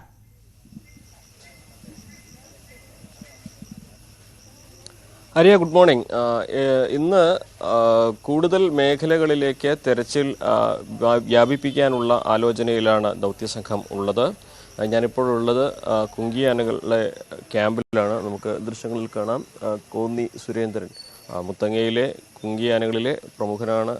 പല ദൗത്യങ്ങളിലും നിർണായകമായ ഇടപെടൽ അല്ലെങ്കിൽ സാന്നിധ്യമായിരുന്നു. അപ്പോൾ കോന്നി സുരേന്ദ്രനും ഒപ്പം കുഞ്ചുവും ഇവിടെ ദൗത്യത്തിന് വേണ്ടി എത്തിച്ചേർന്നിട്ടുണ്ട്. ഇന്ന് രാവിലെ ദൗത്യ സംഘത്തിൻ്റെ കൂടെ കോന്നി സുരേന്ദ്രനും അതുപോലെ തന്നെ കുഞ്ചുവും എത്ര മണിക്ക് ഉൾപ്പെടും ഈ ഒരു ദൗത്യത്തിന് വേണ്ടി എന്നുള്ളതാണ് അറിയേണ്ടത്. രാവിലെ വൈദ്യ പരിശോധന ഉണ്ട്. അതിനുശേഷമേ ആനകളെ കാട് കയറ്റൂ എന്നാണ് വനംവകുപ്പ് അറിയിച്ചിട്ടുള്ളത്. അതിനുശേഷം ഒരുപക്ഷെ ഉച്ചയോടെ ആയിരിക്കാം ഈ കുങ്കിയാനകളെ ഉപയോഗിച്ചുള്ള തെരച്ചിൽ ആരംഭിക്കുക. അതിനു മുൻപ് തന്നെ രാവിലെ ദൗത്യസംഘം ഇതിനോടകം തന്നെ ഒരു സംഘം കാട്ടിലേക്ക് പ്രവേശിച്ചിട്ടുണ്ട്. ഇന്നലെ സ്ഥാപിച്ച ക്യാമറകളിൽ കടുവയുടെ ദൃശ്യം പതിഞ്ഞിട്ടുണ്ടോ എന്നുള്ളത് പരിശോധിക്കുകയാണ് ആദ്യത്തെ ലക്ഷ്യം. അതിനുശേഷം വിവിധ മേഖലകളിലേക്ക് ടീമുകളായി തിരിഞ്ഞ് പരിശോധന വ്യാപിപ്പിക്കും. ഇന്ന് ഡ്രോണുകൾ ഉപയോഗിച്ചുള്ള തെരച്ചിലും നടക്കുമെന്നാണ് DFO അറിയിച്ചിട്ടുള്ളത്. ഈ കടുവയെ എവിടെയാണെന്നുള്ളത് കണ്ടെത്തുകയാണ് ആദ്യത്തെ ലക്ഷ്യം. അതിനുള്ള നടപടികളാണ് ഇപ്പോൾ പുരോഗമിക്കുന്നത്. ഇപ്പോൾ കടുവയെ കണ്ടെത്തിയാൽ അതിനുശേഷമേ CV അനുമോദാണ് വിവരങ്ങൾ നൽകിക്കൊണ്ടിരിക്കുന്നത്. അനുമോദിലേക്ക് നമുക്ക് മടങ്ങിയെത്താം. മലപ്പുറം കാളികാവിൽ ഇറങ്ങിയ നരഭോജി കടുവയ്ക്കായുള്ള തെരച്ചിൽ 2ാം ദിവസവും ഇന്ന് തുടരും എന്നുള്ളതാണ്. ഇന്നലെ സ്ഥാപിച്ച 50 ക്യാമറകളിൽ കടുവയുടെ ദൃശ്യങ്ങൾ പതിഞ്ഞിട്ടുണ്ടോ എന്നുള്ളതാകും ദൗത്യസംഘം ആദ്യം പരിശോധിക്കുക. അപ്പോൾ ലൊക്കേറ്റ് ചെയ്യുക, കടുവ എവിടെയാണ് എന്ന് ലൊക്കേറ്റ് ചെയ്യുക എന്നതാണല്ലോ ദൗത്യത്തിന്റെ 1ാം ഘട്ടം എന്ന് പറയുന്നത്. അതിനുശേഷം മയക്കുവെടി വെക്കുകയാണ് ലക്ഷ്യം. ഇന്നും 20 പേരടങ്ങുന്ന 3 സംഘങ്ങളാണ് മേഖലയിൽ തെരച്ചിൽ നടത്തുക. കുങ്കിയാന കോന്നി സുരേന്ദ്രൻ ഇന്നലെ വൈകിട്ട് കാളികാവിലെത്തിയിരുന്നു. നേരത്തെ തന്നെ കുങ്കിയാനയെ കുഞ്ചു അവിടെ എത്തിയിരുന്നു. അപ്പോൾ ഈ 2 കുങ്കിയാനകളുമാണ് ഈ ദൗത്യത്തിന്റെ ഭാഗമാകുന്നത്. ഇന്ന് കുങ്കിയാനകളെ ഉപയോഗിച്ചുള്ള തെരച്ചിലും നടക്കുമെന്നുള്ളതാണ് നമ്മൾ മനസ്സിലാക്കുന്നത്. എന്തായാലും ദൗത്യം ഉടൻ തന്നെ ആരംഭിക്കും. ദൗത്യ സംഘമെല്ലാം തയ്യാറായി കഴിഞ്ഞിരിക്കുന്നു. ആദ്യഘട്ടമായി ഇത്തരത്തിൽ ക്യാമറയിൽ പതിഞ്ഞിട്ടുണ്ടോ, കടുവയുടെ ചിത്രങ്ങൾ എവിടെയെങ്കിലും പതിഞ്ഞിട്ടുണ്ടോ എന്നുള്ളതാണ് പരിശോധിക്കുക. ഇന്നലെ രാത്രിയിലടക്കം തെർമൽ ഡ്രോണുകൾ പറത്തിക്കൊണ്ട് കടുവയെ ലൊക്കേറ്റ് ചെയ്യാനുള്ള നടപടികൾ ഇങ്ങനെ പുരോഗമിച്ചുകൊണ്ടേയിരിക്കുകയായിരുന്നു. നേരത്തെയും അനുമോദ് തുടരുന്നുണ്ട്. അനുമോദ് പറഞ്ഞോളൂ.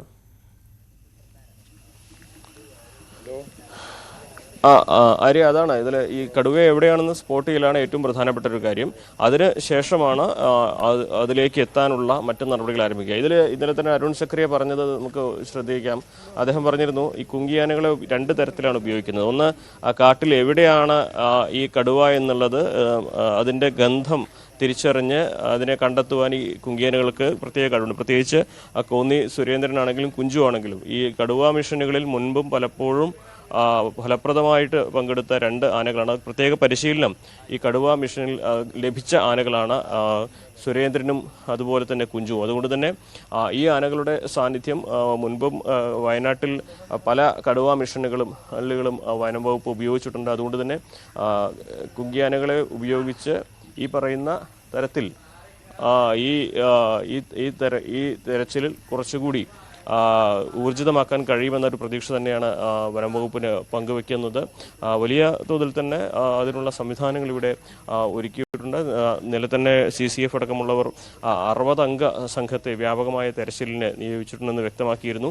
ഇന്ന് കൂടുതൽ ഡ്രോണുകൾ ഉപയോഗിച്ച് തെർമൽ ഡ്രോണുകളുടെ സഹായത്തോടെ കാട്ടിനുള്ളിൽ ഇവിടുത്തെ ഒരു ഭൂഘടനയുടെ ഒരു പ്രത്യേകതയൊക്കെ ഇന്നലെ തന്നെ നമ്മൾ പറഞ്ഞതാണ്. ഏറെ എസ്റ്റേറ്റ് മേഖലയാണ്, കുറ്റിക്കാടുകൾ ധാരാളമുണ്ട്, പാറക്കെട്ടുകൾ ധാരാളമുണ്ട്. അപ്പോൾ കടുവയ്ക്ക് ഒളിച്ചിരിക്കാനുള്ള രീതിയിലുള്ള ഭൂഘടന ഇവിടെയുണ്ട്. പക്ഷെ അവിടെ നിന്നും ഈ കടുവയെ കണ്ടെത്തുവാൻ തെർമൽ ഡ്രോണുകളുടെ സഹായം പ്രധാനപ്പെട്ടതാണെന്ന് നേരത്തെ തന്നെ DFO അടക്കമുള്ള വ്യക്തമാക്കിയിരുന്നു. അപ്പോൾ അത്തരത്തിലുള്ള ചില വെല്ലുവിളികൾ ഉണ്ടെങ്കിൽ പോലും നിലവിലെ സാഹചര്യത്തിൽ ഈ ഒരു ദിവസം കൊണ്ട് നമുക്ക് ഈ ഒരു മിഷൻ പൂർത്തീകരിക്കുമെന്ന് ഒരിക്കലും പറയാനാകില്ല. വയനാട്ടിലൊക്കെ 28 ദിവസം വരെ ഈ കടുവ മിഷൻ നീണ്ടുപോയ ഒരു സാഹചര്യം നമ്മൾ കണ്ടിട്ടുണ്ട്. അപ്പോൾ ഓരോ ദിവസവും കടുവയുടെ സാന്നിധ്യമുള്ള മേഖലകൾ മനസ്സിലാക്കി ആ മേഖലകളിൽ കൂടുതൽ തെരച്ചിൽ നടത്തുക എന്നുള്ള ലക്ഷ്യമാണ് വനം വകുപ്പിന് ഉള്ളത്. ഇപ്പോൾ ഇവിടെ ഇന്ന് 2 കുങ്കിയാനകൾ എത്തിച്ചേർന്നതോടെ ആ മിഷൻ അതിന്റെ ഒരു പ്രധാന ഘട്ടത്തിലേക്ക് എത്തുന്നു. അതെ അനുമോദ, പ്രധാന ഘട്ടത്തിലേക്ക് എത്തിയിട്ടുണ്ട്. പക്ഷേ ഇത് എന്ന് നമുക്ക് ആ ദൗത്യം സഫലമാക്കും, പൂർത്തീകരിക്കാൻ കഴിയും എന്നുള്ളത് അറിയാൻ കഴിയാത്ത സാഹചര്യം ആയതിനാൽ തന്നെ അതിന്റെ ആശങ്ക ഏറ്റവും കൂടുതൽ പേറുന്നത് അവിടുത്തെ പ്രദേശവാസികളായിരിക്കുമല്ലോ. അവർ ഓരോ നിമിഷവും ശ്വാസം അടക്കി പിടിച്ചു തന്നെയായിരിക്കാം ആ പരിസരങ്ങളിലൂടെ നടക്കുന്നത്, വീടിനുള്ളിൽ പോലും ഇരിക്കുന്നത്. അവരുടെ ഒരു മാനസികാവസ്ഥ, അവരുടെ ഒരു പ്രതികരണമൊക്കെ ഈ ഘട്ടത്തിൽ എങ്ങനെയാണ്? നേരത്തെ വലിയ രീതിയിലുള്ള ഗഫൂറിനെ കടുവ പിടിച്ച് ആക്രമിച്ച് കൊന്നു തിന്ന സമയത്ത് വലിയ രീതിയിലുള്ള ജനരോഷം അവിടെ ഇരമ്പിയിരുന്നല്ലോ. തീർച്ചയായും അത് പ്രധാനപ്പെട്ട ഒരു കാര്യം തന്നെയാണ്. അതൊക്കെ നമുക്ക് ഇവരോട് തന്നെ ചോദിക്കാൻ കഴിയും. നിങ്ങളൊക്കെ ഇവിടുത്തുകാരാണല്ലോ. ഇപ്പോൾ ഈ ഒരു വന്യജീവി ശല്യം അത് ഏറ്റവും രൂക്ഷമായപ്പോൾ തന്നെ നിങ്ങൾ പലപ്പോഴും വനംവകുപ്പിന് മുമ്പിൽ ഈ ആവശ്യങ്ങൾ ഉന്നയിച്ചിരുന്നു. പക്ഷേ ഒരു ജീവൻ പൊലിയേണ്ടി വന്നു ഈ തരത്തിലേക്ക് ഒരു ഇടപെടൽ ഉണ്ടാവാൻ. ഇപ്പോഴത്തെ ഈ പ്രവർത്തനങ്ങളൊക്കെ എത്രമാത്രം നിങ്ങൾക്ക് പ്രതീക്ഷയുണ്ട്? പ്രതീക്ഷ എന്ന് പറഞ്ഞാൽ കിട്ടുന്നുള്ള പ്രതീക്ഷ തന്നെയല്ലേ എല്ലാവർക്കും. ആ പ്രതീക്ഷ തന്നെ. നിലവിലിപ്പോൾ 2ാം ദിവസമാണ്. കുങ്കിയാനകളെത്തി, കൂടുതൽ സംവിധാനങ്ങളെത്തി. എങ്ങനെയാണ് ഇത്രയും വേഗം കണ്ടെത്താൻ കഴിയുന്ന ഒരു സാഹചര്യമാണ് ഇവിടെ ഉള്ളത്? സാഹചര്യം ചോദിച്ചാൽ ഇപ്പോൾ ഇദ്ദേഹത്തിന് കണ്ടിട്ടില്ലല്ലോ ആരും. കണ്ടു കഴിഞ്ഞാൽ കിട്ടുകയാണെങ്കിൽ നല്ല കാര്യം. പേടിയുണ്ടോ ഇപ്പോഴും മേഖലയിലേക്ക് ഇറങ്ങാനൊക്കെ? അവിടെ ടാപ്പിംഗ് തൊഴിലാളികളൊന്നും ഇപ്പോൾ പോകണില്ല. അവിടെ ഒരു ഭാഗത്തേക്ക് ഇറങ്ങാൻ തന്നെ ആൾക്കാർക്ക് പേടിയാണ്. നേരത്തെ കൂട്ടി പോവാ. പലരും ജോലിക്ക് ഇറങ്ങാത്ത സാഹചര്യമൊക്കെ ഉണ്ട്. ശരിക്കും ഈ ആനകളെയൊക്കെ കൊണ്ടുവന്ന് ഇപ്പൊ സംവിധാനങ്ങൾ ഇറക്കുമ്പോൾ നിങ്ങൾക്ക് ഒരു എന്താ തോന്നുന്നത്? ആത്മവിശ്വാസം ഉണ്ട്. അവര് ക്യാമറയിൽ കണ്ടാലേ ഇവരെ കുങ്കിയാനകളെ കൊണ്ടുപോകുള്ളൂ എന്നതിലെ ഒരു വർത്താനം കേൾക്കുന്നുണ്ട്. 2 ദിവസമായിട്ട് ക്യാമറയിലൊന്നും പതിഞ്ഞിട്ടില്ല. ഇല്ല, ക്യാമറയിലൊന്നും പതിഞ്ഞിട്ടില്ല. അതാണൊരു പ്രശ്നമായിട്ടുള്ളത്. അതെ. ആ മേഖലയ്ക്ക് പോയിരുന്നോ? പിന്നെ ഇല്ല പോയിട്ടില്ല. ഇല്ല. ഇവിടെ പലരും ജോലിയെ തന്നെ ബാധിക്കുന്ന തരത്തിലേക്ക് ഈ സാഹചര്യങ്ങൾ മാറിയിട്ടുണ്ട്. എന്താണ് ഇപ്പൊ ഈ ആനകളെ കൊണ്ടുവന്നുള്ള തെരച്ചിലൊക്കെ തുടരുന്നു, എന്താണ് നിങ്ങൾക്കൊക്കെ പറയാനുള്ളത്? എന്താ കടുവശല്യം വലിയ പ്രശ്നമാണ് നമ്മുടെ നാട്ടിൽ. അത് പിന്നെ കുറേ കാലമായിട്ട് പിന്നെ ഇവിടെ ഭീഷണി ഉയർത്തിക്കൊണ്ടിരിക്കുകയാണ്. 2 വർഷത്തോളമായി ഒരുപാട് ആടുകളെ ഈ പിന്നെ കടുവകൾ കൊന്നിട്ടുണ്ട്. ഇതേതായാലും ഇതിന് അറുതി വരുത്തണമെന്നാണ് നാട്ടുകാരൊക്കെ ആവശ്യപ്പെടുന്നത്. അപ്പോൾ ഒരു ജീവൻ പൊലിയേണ്ടി വന്നു എന്നാണ് നമ്മൾ പൊലിയേണ്ടി വന്നു ഇത് സംഭവിക്കുക എന്നുള്ളതാണ് ഇപ്പോൾ നമുക്ക് സങ്കടകരമായ കാര്യം. നിലവിലിപ്പോൾ വനംവകുപ്പ് നിങ്ങൾ ഉദ്ദേശിക്കുന്ന നിങ്ങൾ നിർദ്ദേശിച്ച പോലെ കാര്യങ്ങളൊക്കെ ചെയ്യുന്നത്? ഇപ്പോൾ വനംവകുപ്പിൻ്റെ പ്രവർത്തനത്തിൽ പൊതുവെ ജനങ്ങൾ വളരെ സംതൃപ്തരാണുള്ളത്. ഞങ്ങളൊക്കെ ഇവിടെ എല്ലാ സമയത്തും ഇവിടെ ഉള്ള ആളുകളാണ്. അപ്പോൾ അതുകൊണ്ട് വളരെ ആളുകൾക്ക് വളരെ ഊർജിതമായിട്ടുണ്ട്. നിങ്ങൾ ഇവിടുത്തുകാരനല്ലേ? അതിപ്പോൾ അതാണ് ഞങ്ങളിപ്പോൾ ഇവിടെ പല പ്രാവശ്യം കംപ്ലൈൻറ്റ് കൊടുത്തും ആടുകളൊക്കെ കൊണ്ടുപോയി പട്ടികളൊക്കെ കൊണ്ടുപോയപ്പോൾ പിന്നെ ഇവിടെ ചെക്കന്മാർക്ക് രാത്രി കണ്ടിട്ടൊക്കെ പല പ്രാവശ്യം കംപ്ലൈൻറ്റ് കൊടുത്താണ്. അന്നൊക്കെ ഇതുവരെ കൂടുതൽ പരിശോധന നടത്തുമായിരുന്നു. ഇപ്പോൾ ഈ ജീവൻ വലിയേണ്ട അവസ്ഥ വരില്ലായിരുന്നു. ഇതിപ്പോൾ എല്ലാം പാവങ്ങൾക്കൊരു ജീവൻ നഷ്ടപ്പെട്ടു. അപ്പോഴാണ് ഇപ്പോൾ നേരത്തെ ആയിരുന്നെങ്കിൽ അതെ അന്ന് ഞങ്ങൾ ഇവിടെ പ്രതിഷേധമൊക്കെ ഉണ്ടായതാണ്. അപ്പം അന്ന് ഇത് ചെയ്തിരുന്നെങ്കിൽ ഈ അവസ്ഥ വരില്ലായിരുന്നു.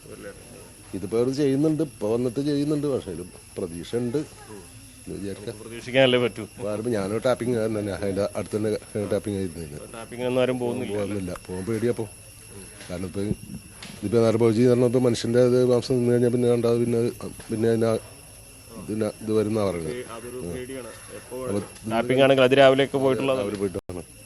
അപ്പോൾ അതിൽ പേടിയാണ്, ഭാഗത്തേക്ക് പോകാൻ പേടിയാണ്. ശരി, എൻ്റെ വീടും ആ ഭാഗത്ത് കുറച്ച് അടുത്ത് തന്നെ. ഇപ്പോൾ ഈ സ്ഥലത്തേക്ക് 1 കിലോമീറ്റർ ദൂരമുള്ളൂ. അതാണ് ആര്യ ഇവിടുത്തുകാരുടെ ഒരു പ്രതികരണം. ഇവരുടെ ഉപജീവനമൊക്കെ ഈ ഒരു കടുവ ഭീതി കാരണം ഇപ്പോൾ മുടങ്ങിയ അവസ്ഥയിലാണ്. ഇപ്പോൾ എന്തായാലും വനംവകുപ്പിൻ്റെ ഊർജിത ഇടപെടൽ അതിൽ പ്രതീക്ഷയുണ്ട്. എന്നാൽ നമുക്ക് വരും മണിക്കൂറുകൾ കാത്തിരിക്കാം. വനത്തിൽ സ്ഥാപിച്ച ക്യാമറകളിൽ കടുവയുടെ ദൃശ്യം പതിഞ്ഞിട്ടുണ്ടോ? അടുത്ത ഘട്ടത്തിലെ ഈ ഒരു മിഷനിലെ അടുത്ത ഘട്ടം എങ്ങനെയാണ്, എന്തെല്ലാമാണ് നടപടികൾ എന്നതിന് തീർച്ചയായും CV അനുമോദാണ് മലപ്പുറം കാളികാവിൽ നിന്ന് നമുക്കൊപ്പം ചേർന്നത്. അവിടെ ആളെ കൊല്ലി കടുവയ്ക്കായി പിടികൂടാനുള്ള ദൗത്യം അത് പുരോഗമിച്ചുകൊണ്ടിരിക്കുകയാണ്. തിരുവനന്തപുരം മുതലപ്പുഴയിൽ ഡ്രഡ്ജർ തകരാറിലായതിനെ തുടർന്ന് മണൽ നീക്കം നിലച്ചിട്ട് 4 ദിവസമാവുകയാണ്. കഴിഞ്ഞ ദിവസം സമരക്കാരും പോലീസും തമ്മിൽ സംഘർഷമുണ്ടായി. തുടർന്ന് നടത്തിയ ചർച്ചയിൽ ഡ്രഡ്ജറും എക്സ്കവേറ്ററും ഇന്നു മുതൽ പ്രവർത്തനം ആരംഭിക്കുമെന്ന് എക്സിക്യൂട്ടീവ് എഞ്ചിനീയർ ഉറപ്പ് നൽകി. അടുത്ത ആഴ്ച മുതൽ കൂടുതൽ സമയം പ്രവർത്തിപ്പിക്കാമെന്നാണ് ധാരണ. ഡ്രഡ്ജിംഗ് നിലച്ചതോടെ അഴിമുഖം വീണ്ടും മണൽ കൂടുമെന്നാണ് ആശങ്ക. അഭിലാഷ് കൂടുതൽ വിവരങ്ങളുമായി ചേരുകയാണ്. അഭിലാഷ്, വലിയ ആശങ്കയിലായിരിക്കുമല്ലോ അല്ലെ? ഈ ഡ്രഡ്ജർ എത്തിച്ച സമയം അതിവേഗം ഈ മണൽ നീക്കം നടക്കും, അവരുടെ ഉപജീവനത്തിനടക്കം അത് ഗുണകരമാകുമെന്ന് അവർ പ്രതീക്ഷിച്ചിരുന്നു. പക്ഷേ അപ്രതീക്ഷിതമായി വീണ്ടും ഡ്രഡ്ജറുടെ പ്രവർത്തനം നിലച്ചു. ആ സാഹചര്യം എങ്ങനെയാണ്? ആര്യ, തീരദേശം ഈ മുതലപ്പുഴ വിഷയം കൊണ്ട് തന്നെ വളരെ സംഘർഷഭരിതമായി തന്നെയാണ് മുന്നോട്ട് പോകുന്നത്. കഴിഞ്ഞ ദിവസം ഉണ്ടായ സമരം വളരെ സംഘർഷഭരിതമായിരുന്നു. രാവിലെ മുതൽ ആരംഭിച്ച റോഡ് ഉപരോധം, പിന്നീട് ഹാർബർ എക്സിക്യൂട്ടീവ് എഞ്ചിനീയറുടെ ഓഫീസ് ഉപരോധം ഉൾപ്പെടെയുള്ള രീതിയിലേക്ക് പോയി. ഓഫീസിന്റെ ജനൽ ചില്ലുകൾ തകർക്കുന്ന രീതിയിലുള്ള അക്രമ സംഭവങ്ങളും അവിടെ ഉണ്ടായി. എന്നാൽ രാത്രി വൈകിയാണ് സമരക്കാരോട് ചർച്ച നടത്താൻ വേണ്ടി ഈ തുറമുഖ വകുപ്പിന്റെ അധികൃതർ തയ്യാറായത്. രാത്രി 7 മണിയോടുകൂടി, രാവിലെ തുടങ്ങിയ സമരമാണ്, രാത്രി 7 മണിയോടുകൂടി ഒരു ഉറപ്പ് ഇവർക്ക് എഴുതി നൽകി. അതിൻ പ്രകാരം ഡ്രഡ്ജിംഗ് ഇന്നു മുതൽ തന്നെ ആരംഭിക്കുന്നത് ആദ്യഘട്ടത്തിൽ 10 മണിക്കൂറായിരിക്കും ഡ്രഡ്ജിംഗ് നടക്കുക. വരും ആഴ്ചകളിൽ അത് 20 മണിക്കൂറിലേക്ക് വർദ്ധിപ്പിക്കും, അതിന്റെ ദൈർഘ്യം കൂട്ടും എന്നുകൂടി അറിയിച്ചിട്ടുണ്ട്. അതുപോലെ തന്നെ മത്സ്യത്തൊഴിലാളികൾ ആവശ്യപ്പെട്ടിരുന്ന ബണ്ട് നിർമ്മാണം ഉൾപ്പെടെയുള്ള കാര്യങ്ങളും ഉടൻ തന്നെ പൂർത്തിയാക്കുമെന്നൊരു ഉറപ്പ് നൽകി. പക്ഷേ ഏറെ പ്രധാനമെന്ന് പറയുന്നത് ഈ ഉറപ്പുകളൊന്നും തന്നെ ഈ മത്സ്യത്തൊഴിലാളികൾ അംഗീകരിക്കുന്നില്ല എന്നുള്ളതാണ്. അതുകൊണ്ട് തന്നെ ഇന്ന് രാവിലെ സമരസമിതി യോഗം വിളിച്ചിട്ടുണ്ട്. ഈ യോഗത്തിന് ശേഷമായിരിക്കും സമരം ഏത് രീതിയിൽ, ഇവരുടെ പ്രതിഷേധം ഏത് രീതിയിൽ നടത്തണം എന്നുള്ള ഒരു ആലോചന ഉണ്ടാകുന്നത്. കാരണം തീരദേശ പാത ഉപരോധം അല്ലെങ്കിൽ ഈ ഓഫീസ് ഉപരോധം ഉൾപ്പെടെയുള്ള കാര്യങ്ങൾ കഴിഞ്ഞ കുറേയേറെ മാസങ്ങളായി ഇവർ നടത്തി വരുന്നതാണ്. എന്നാൽ ഇതൊന്നും കൃത്യമായൊരു ഫലം കാണുന്നില്ല, അല്ലെങ്കിൽ അധികൃതരെ ആ ഒരു ഇതായി എടുക്കുന്നില്ല എന്നുള്ള ഒരു വിലയിരുത്തൽ ഈ സമരസമിതിക്കുണ്ട്. അതുകൊണ്ട് തന്നെ ദേശീയപാത ഉപരോധം ഉൾപ്പെടെയുള്ള കാര്യങ്ങൾ ആലോചിക്കാനാണ് ഇന്ന് രാവിലെ യോഗം ചേരുന്നത്. എന്തായാലും സമരം അവസാനിക്കുന്നില്ല, പകരം സമരം ഏത് രീതിയിൽ തുടരണം എന്നുള്ള ഒരു ആലോചനാ യോഗമാണ് ഇന്ന് രാവിലെ ഈ സമരസമിതി അംഗങ്ങൾ നടത്തുന്നത്. മാത്രമല്ല കഴിഞ്ഞ ദിവസം നടന്ന പ്രതിഷേധത്തിൽ മുജീബ് എന്നൊരു മത്സ്യത്തൊഴിലാളിയെ പോലീസ് കസ്റ്റഡിയിൽ എടുത്തിട്ടുണ്ട്. ഇപ്പോഴും മുജീബിനെ വിട്ടു നൽകുന്നത് സംബന്ധിച്ച് ഒരു ധാരണയായിട്ടില്ല എന്നും മത്സ്യത്തൊഴിലാളികൾ പറയുന്നു. ഇതും തീരദേശത്ത് ഒരു പ്രതിഷേധത്തിന് കാരണമാകുന്നു. മാത്രമല്ല, കഴിഞ്ഞ ദിവസം നടന്ന പ്രതിഷേധത്തിൽ പോലീസ് ചെറിയ രീതിയിലെങ്കിലും പോലീസും മത്സ്യത്തൊഴിലാളികളും തമ്മിലുള്ള സംഘർഷമുണ്ടായി. ഈ സംഘർഷത്തിലും മത്സ്യത്തൊഴിലാളികൾക്ക് പ്രതിഷേധമുണ്ട്. അതെല്ലാം ഇന്നത്തെ യോഗത്തിന് ശേഷം ഈ തുടർന്നുള്ള പ്രതിഷേധങ്ങളിൽ പ്രതിഫലിക്കും എന്നുള്ളത് ഉറപ്പാണ്. എന്തായാലും തീരദേശത്ത് ആശങ്ക തീരെ ഒഴിയുന്നില്ല. മാത്രമല്ല, ഈ ഡ്രഡ്ജിംഗ് ഇത്തരത്തിൽ മുന്നോട്ട് കൊണ്ടുപോകും. മാത്രമല്ല, ഇത് എങ്ങനെ വിജയത്തിലേക്ക് എത്തിക്കാൻ കഴിയും, മണൽ നീക്കം കാര്യക്ഷമമായി നടക്കുമോ എന്നുള്ള കാര്യത്തിൽ ഇപ്പോഴും മത്സ്യത്തൊഴിലാളികൾക്ക് യാതൊരു ഉറപ്പുമില്ല എന്നുള്ളതാണ് വാസ്തവം. ആ സാഹചര്യത്തിൽ ഈ സമരം ഈ സംഘർഷാവസ്ഥയിൽ തന്നെ സമരം മുന്നോട്ട് പോകുമെന്നുള്ളതാണ് നമുക്ക് ഇവിടെ നിന്ന് കിട്ടുന്ന സൂചന. തീർച്ചയായും എസ് അഭിലാഷാണ് വിവരങ്ങൾ നൽകിയത്. അഭിലാഷ് സൂചിപ്പിച്ചതുപോലെ തന്നെ തീരദേശവാസികളുടെ ആശങ്ക ഒഴിയുന്നില്ല എന്നുള്ളതാണ് സാഹചര്യം. ED ഏജന്റുമാർ എന്ന വ്യാജേന കേസ് ഒഴിവാക്കാൻ പണം ആവശ്യപ്പെട്ട സംഭവത്തിൽ വിശദമായ അന്വേഷണത്തിന് വിജിലൻസ്. ED ഏജന്റുമാർ എന്ന് പരിചയപ്പെടുത്തി 2 കോടി കൈക്കൂലി ആവശ്യപ്പെട്ട 2 പേരെ വിജിലൻസ് പിടികൂടിയിരുന്നു. 2 ലക്ഷം രൂപ കൈക്കൂലി വാങ്ങവേ എറണാകുളം വിജിലൻസ് യൂണിറ്റാണ് തമ്മനം സ്വദേശി വിൽസൺ, രാജസ്ഥാൻ സ്വദേശി മുരളി മുകേഷ് എന്നിവരെ പിടികൂടിയത്. ഡാനി പോൾ കൊച്ചിയിൽ നിന്ന് കൂടുതൽ വിവരങ്ങൾ നൽകും. ഡാനി, തട്ടിപ്പിന്റെ എത്ര വ്യത്യസ്തമായ മുഖങ്ങളാണല്ലേ? ഇപ്പോൾ വിജിലൻസിന്റെ അന്വേഷണം ഈ കേസിൽ എങ്ങനെയാണ് പുരോഗമിക്കുന്നത്?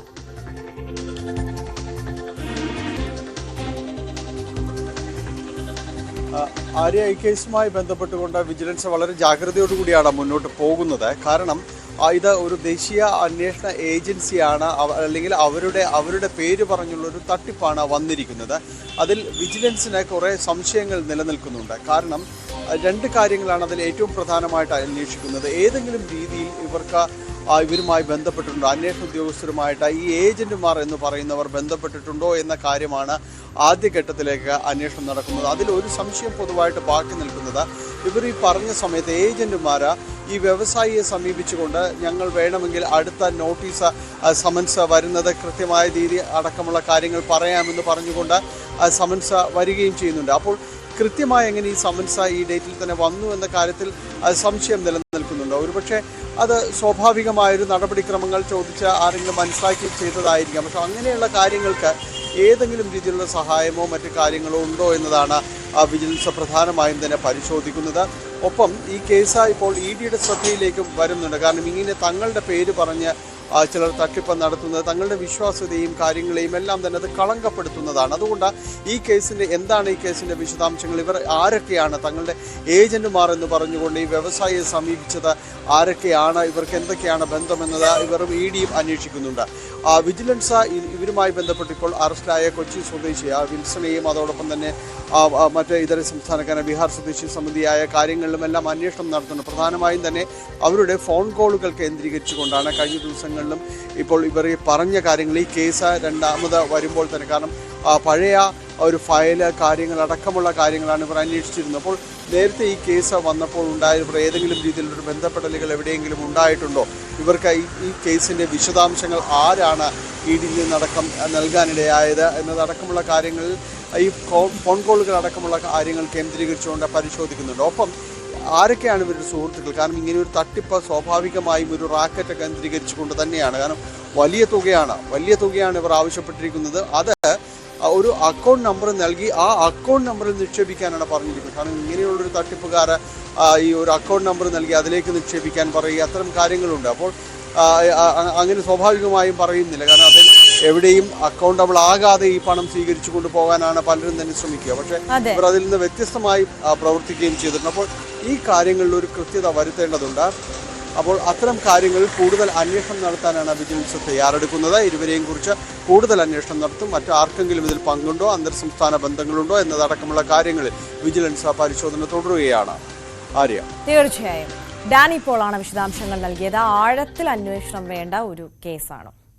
ശാസ്ത്രലോകത്ത് പുതുചരിത്രങ്ങൾ കുറിക്കുന്ന ഇന്ത്യ സമുദ്രത്തിന്റെ ആഴങ്ങളിലേക്കാണ് ഇനി ലക്ഷ്യമിടുന്നത്.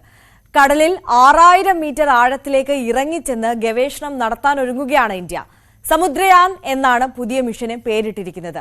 US, ചൈന, റഷ്യ എന്നീ രാജ്യങ്ങൾക്ക് മാത്രമാണ് ഇതുവരെ കടലിന്റെ അടിത്തട്ടിലേക്ക് ഇറങ്ങി ഗവേഷണങ്ങൾ നടത്താൻ കഴിഞ്ഞിട്ടുള്ളത്. കടലിന്റെ മേൽത്തട്ടിൽ നിന്ന് 6 കിലോമീറ്റർ താഴത്തേക്കാണ് സമുദ്രയാൻ മിഷൻ ഇറങ്ങിച്ചെല്ലാൻ പോകുന്നത്. കടലിനടിയിലൂടെ സഞ്ചരിക്കുന്ന പ്രത്യേക പേടകം ഇന്ത്യ ഇതിനായി വികസിപ്പിച്ചു കഴിഞ്ഞു. 3 പേരെ വഹിക്കാൻ ശേഷിയുള്ള പേടകത്തിന് മത്സ്യ എന്നാണ് പേരിട്ടിരിക്കുന്നത്. 25 ടൺ ഭാരമുള്ള മത്സ്യ ടൈറ്റാനിയം ലോഹം ഉപയോഗിച്ചാണ് നിർമ്മിച്ചിരിക്കുന്നത്. കടലിനടിയിലെ അതീവ സമ്മർദ്ദത്തെയും തണുപ്പിനെയും അതിജീവിക്കാൻ കഴിയുന്ന തരത്തിലാണ് മത്സ്യയുടെ രൂപകൽപ്പന. ജീവശാസ്ത്രവും ഭൗമശാസ്ത്രപരവുമായ സാമ്പിളുകൾ ശേഖരിക്കുന്നതും അടിത്തട്ടിലെ പരിസ്ഥിതി നിരീക്ഷണവുമാണ് സമുദ്രയാന്റെ പ്രധാന ദൗത്യം. അടിത്തട്ടിലെ ധാതു വിഭവങ്ങളെക്കുറിച്ചുള്ള പഠനവും മിഷന്റെ ഭാഗമാണ്. സമുദ്രയാൻ നിലവിൽ പ്രാരംഭഘട്ടത്തിലാണ്. മിഷന്റെ ഭാഗമായി കടലിലേക്ക് 500 മീറ്റർ ടെസ്റ്റ് ഡൈവ് ഈ വർഷം അവസാനം നടത്തും. പിന്നാലെ ഘട്ടം ഘട്ടമായി 6000 മീറ്റർ ആഴത്തിലേക്കെത്തും. 2026 അവസാനത്തോടെ മിഷൻ നടപ്പാക്കുമെന്ന് national institute of ocean technology director Balaji Ramakrishnan പറഞ്ഞു. സമുദ്രത്തിനടിയിലെ ജൈവവൈവിധ്യം, കാലാവസ്ഥാ വ്യതിയാനം, അടിത്തട്ടിലെ അപൂർവ നിക്ഷേപങ്ങൾ എന്നിവയെക്കുറിച്ചുള്ള വിവരങ്ങളും സമുദ്രയാനിലൂടെ ഇന്ത്യ ശേഖരിക്കും. US, ചൈന, റഷ്യ എന്നീ രാജ്യങ്ങൾക്ക് പിന്നാലെ സമുദ്രാടിത്തട്ടിൽ ഇറങ്ങിച്ചെന്ന് ഗവേഷണം നടത്തുന്ന 4ാമത്തെ രാജ്യമാകാൻ ഇന്ത്യ ഒരുങ്ങിക്കഴിഞ്ഞു. News desk, News 18. അങ്ങനെ നാളുകളായുള്ള കാത്തിരിപ്പിനൊടുവിൽ തലസ്ഥാന നഗരവീഥികൾക്ക് പുതുമുഖവും വേഗവും നൽകിക്കൊണ്ട് സ്മാർട്ട് റോഡുകൾ തുറന്നിരിക്കുകയാണ്. 12 റോഡുകളാണ് സ്മാർട്ടായത്. 21.34 കിലോമീറ്റർ റോഡിന് ചെലവായത് 180 കോടി രൂപയാണ്.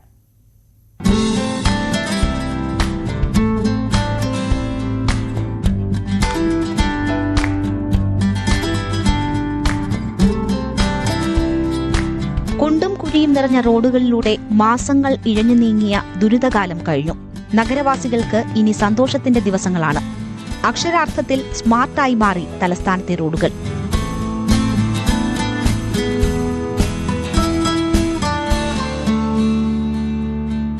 വഴിവിളക്കുകൾ, ടൈലുകൾ പാകിയ നടപ്പാതകൾ, പുതിയ ഓടകൾ, അണ്ടർഗ്രൗണ്ട് ഡക്ട് വഴി ഇലക്ട്രിക് കേബിളുകൾ, പുനർനിർമ്മിച്ച സ്വീവേജ് പൈപ്പുകൾ, സൈക്കിൾ ട്രാക്ക്, അങ്ങനെ സൗകര്യങ്ങൾ നിരവധി.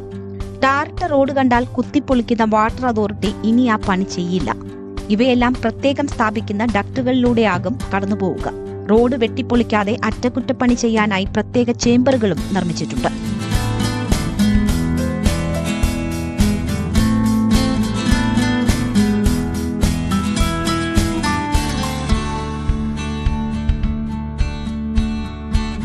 പൊതുമരാമത്ത് മന്ത്രി മുഹമ്മദ് റിയാസിന്റെയും മേയർ ആര്യ രാജേന്ദ്രന്റെയും സാന്നിധ്യത്തിൽ മന്ത്രി വി ശിവൻകുട്ടിയാണ് സ്മാർട്ട് റോഡുകൾ ഉദ്ഘാടനം ചെയ്തത്.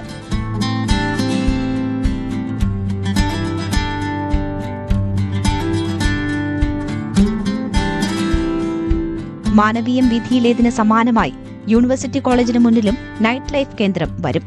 ന്യൂസ് 18 തിരുവനന്തപുരം. സംസ്ഥാന സർക്കാരിന്റെ 4ാം വാർഷിക ആഘോഷത്തിന്റെ ഭാഗമായി സംഘടിപ്പിക്കുന്ന എന്റെ കേരളം മെഗാ പ്രദർശന വിപണന കലാമേളയ്ക്ക് പത്തനംതിട്ടയിൽ തുടക്കമായി. ശബരിമല ഇടത്താവളത്തിൽ നടക്കുന്ന മേള ആരോഗ്യമന്ത്രി വീണ ജോർജ് ഉദ്ഘാടനം ചെയ്തു. 22-ന് മേള അവസാനിക്കും. രാവിലെ 10 മുതൽ രാത്രി 9 വരെയാണ് പ്രദർശനം. പ്രവേശനം സൗജന്യമാണ്.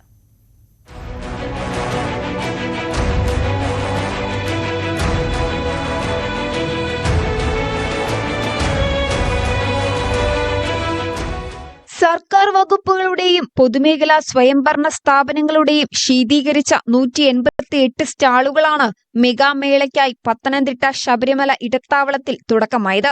ഡെപ്യൂട്ടി സ്പീക്കർ ചിറ്റയം ഗോപകുമാർ അധ്യക്ഷനായ ചടങ്ങ് ആരോഗ്യമന്ത്രി വീണ ജോർജ് ഉദ്ഘാടനം നിർവഹിച്ചു. 71,000 ചതുരശ്ര അടിയിൽ പത്തനംതിട്ട ജില്ലയിൽ സർക്കാർ നടപ്പിലാക്കിയ പദ്ധതികളാണ് മേളയെ ആകർഷകമാക്കിയിട്ടുള്ളത്.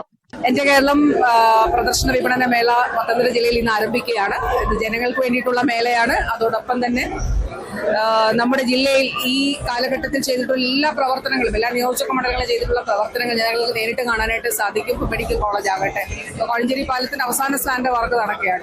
കേരളം കൈവരിച്ച നേട്ടങ്ങളുടെ പ്രദർശനം, ആധുനിക സാങ്കേതിക വിദ്യകൾ പരിചയപ്പെടുത്തുന്ന പ്രദർശനം, കാർഷിക പ്രദർശന വിപണന മേള, സാംസ്കാരിക കലാപരിപാടികൾ, രാജ്യത്തെ വൈവിധ്യമാർന്ന രുചിക്കൂട്ടുകൾ പരിചയപ്പെടുത്തുന്ന മെഗാ ഭക്ഷ്യമേള, വിവിധ സംഗമങ്ങൾ, കായിക വിനോദ പരിപാടികൾ, ടൂറിസം പദ്ധതികളുടെ പരിചയപ്പെടുത്തൽ, കരിയർ ഗൈഡൻസ് മേള എന്നിവ മേളയുടെ ഭാഗമായി സംഘടിപ്പിച്ചിട്ടുണ്ട്. ന്യൂസ് 18 പത്തനംതിട്ട. നോക്കാം കായിക വാർത്തകൾ കൂടി. ഇന്ത്യ പാക് സംഘർഷങ്ങളുടെ പശ്ചാത്തലത്തിൽ നിർത്തിവെച്ച IPL മത്സരങ്ങൾ ഇന്ന് പുനരാരംഭിക്കും. കൊൽക്കത്ത നൈറ്റ് റൈഡേഴ്സും റോയൽ ചലഞ്ചേഴ്സ് ബാംഗ്ലൂരും തമ്മിലാണ് മത്സരം. ബംഗളൂരുവിലെ ചിന്നസ്വാമി സ്റ്റേഡിയത്തിൽ 7:30 മത്സരം ആരംഭിക്കും. 17 മത്സരങ്ങളാണ് IPLൽ ഇനി നടക്കാനുള്ളത്. 6 വേദികളിലേക്കാണ് ടൂർണമെന്റ് ചുരുങ്ങിയത്. നമ്മുടെ ഫേവറേറ്റ് സെഗ്മെന്റ് ആണ് സ്പെഷ്യൽ ഡേ സെഗ്മെന്റിലേക്ക് കടക്കുകയാണ്. തിരുവനന്തപുരം പരുത്തിക്കുന്ന് ലൈനിൽ വസന്തത്തിലെ നേത്രയുടെ 15ാം പിറന്നാളാണിന്ന്. ആശംസകൾ അറിയിക്കുന്നത് മാതാപിതാക്കളാണ്. അപ്പോൾ നേത്രകുട്ടിക്ക് ന്യൂസ് 18 കുടുംബത്തിന്റെ വകയും എല്ലാവിധ ആശംസകളും അറിയിക്കുകയാണ്. Happy birthday. News 18 Keralam deputy associate editor ശ്രീജയുടെയും ശ്യാം ഗോപാലിന്റെയും വിവാഹ വാർഷികമാണ് ഇന്ന്. അപ്പോൾ ശ്രീജ ചേച്ചിക്കും ശ്യാം ചേട്ടനും എ വെരി ഹാപ്പി ആനിവേഴ്സറി. രണ്ടുപേരും ഈ ദിവസം അടിച്ചു പൊളിക്ക്. ട്രീറ്റ് ഞങ്ങൾക്കും കൂടി ഇങ്ങോട്ട് കൊണ്ടുവരണം.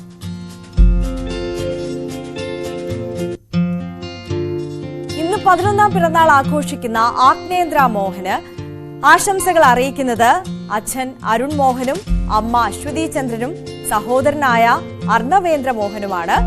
അപ്പോൾ ന്യൂസ് 18 കേരളത്തിന് റിപ്പോർട്ടറാണ് അരുൺ മോഹൻ. അരുൺ മോഹന്റെ മകനാണ് ആഗ്നേന്ദ്രൻ. അപ്പോൾ ആഗ്നേന്ദ്ര മോന് എല്ലാവിധ ആശംസകളും അറിയിക്കുകയാണ്. വെരി ഹാപ്പി ബർത്ത്ഡേ മോനെ.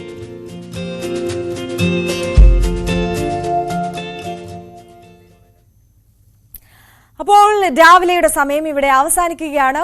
എല്ലാ പ്രേക്ഷകർക്കും ഒരിക്കൽ കൂടി ഒരു നല്ല ദിവസം ആശംസിക്കുന്നു. ഇനി കുറ്റകൃത്യങ്ങളുടെ ലോകത്തെ വാർത്തകൾ കാണാം. Police petrol.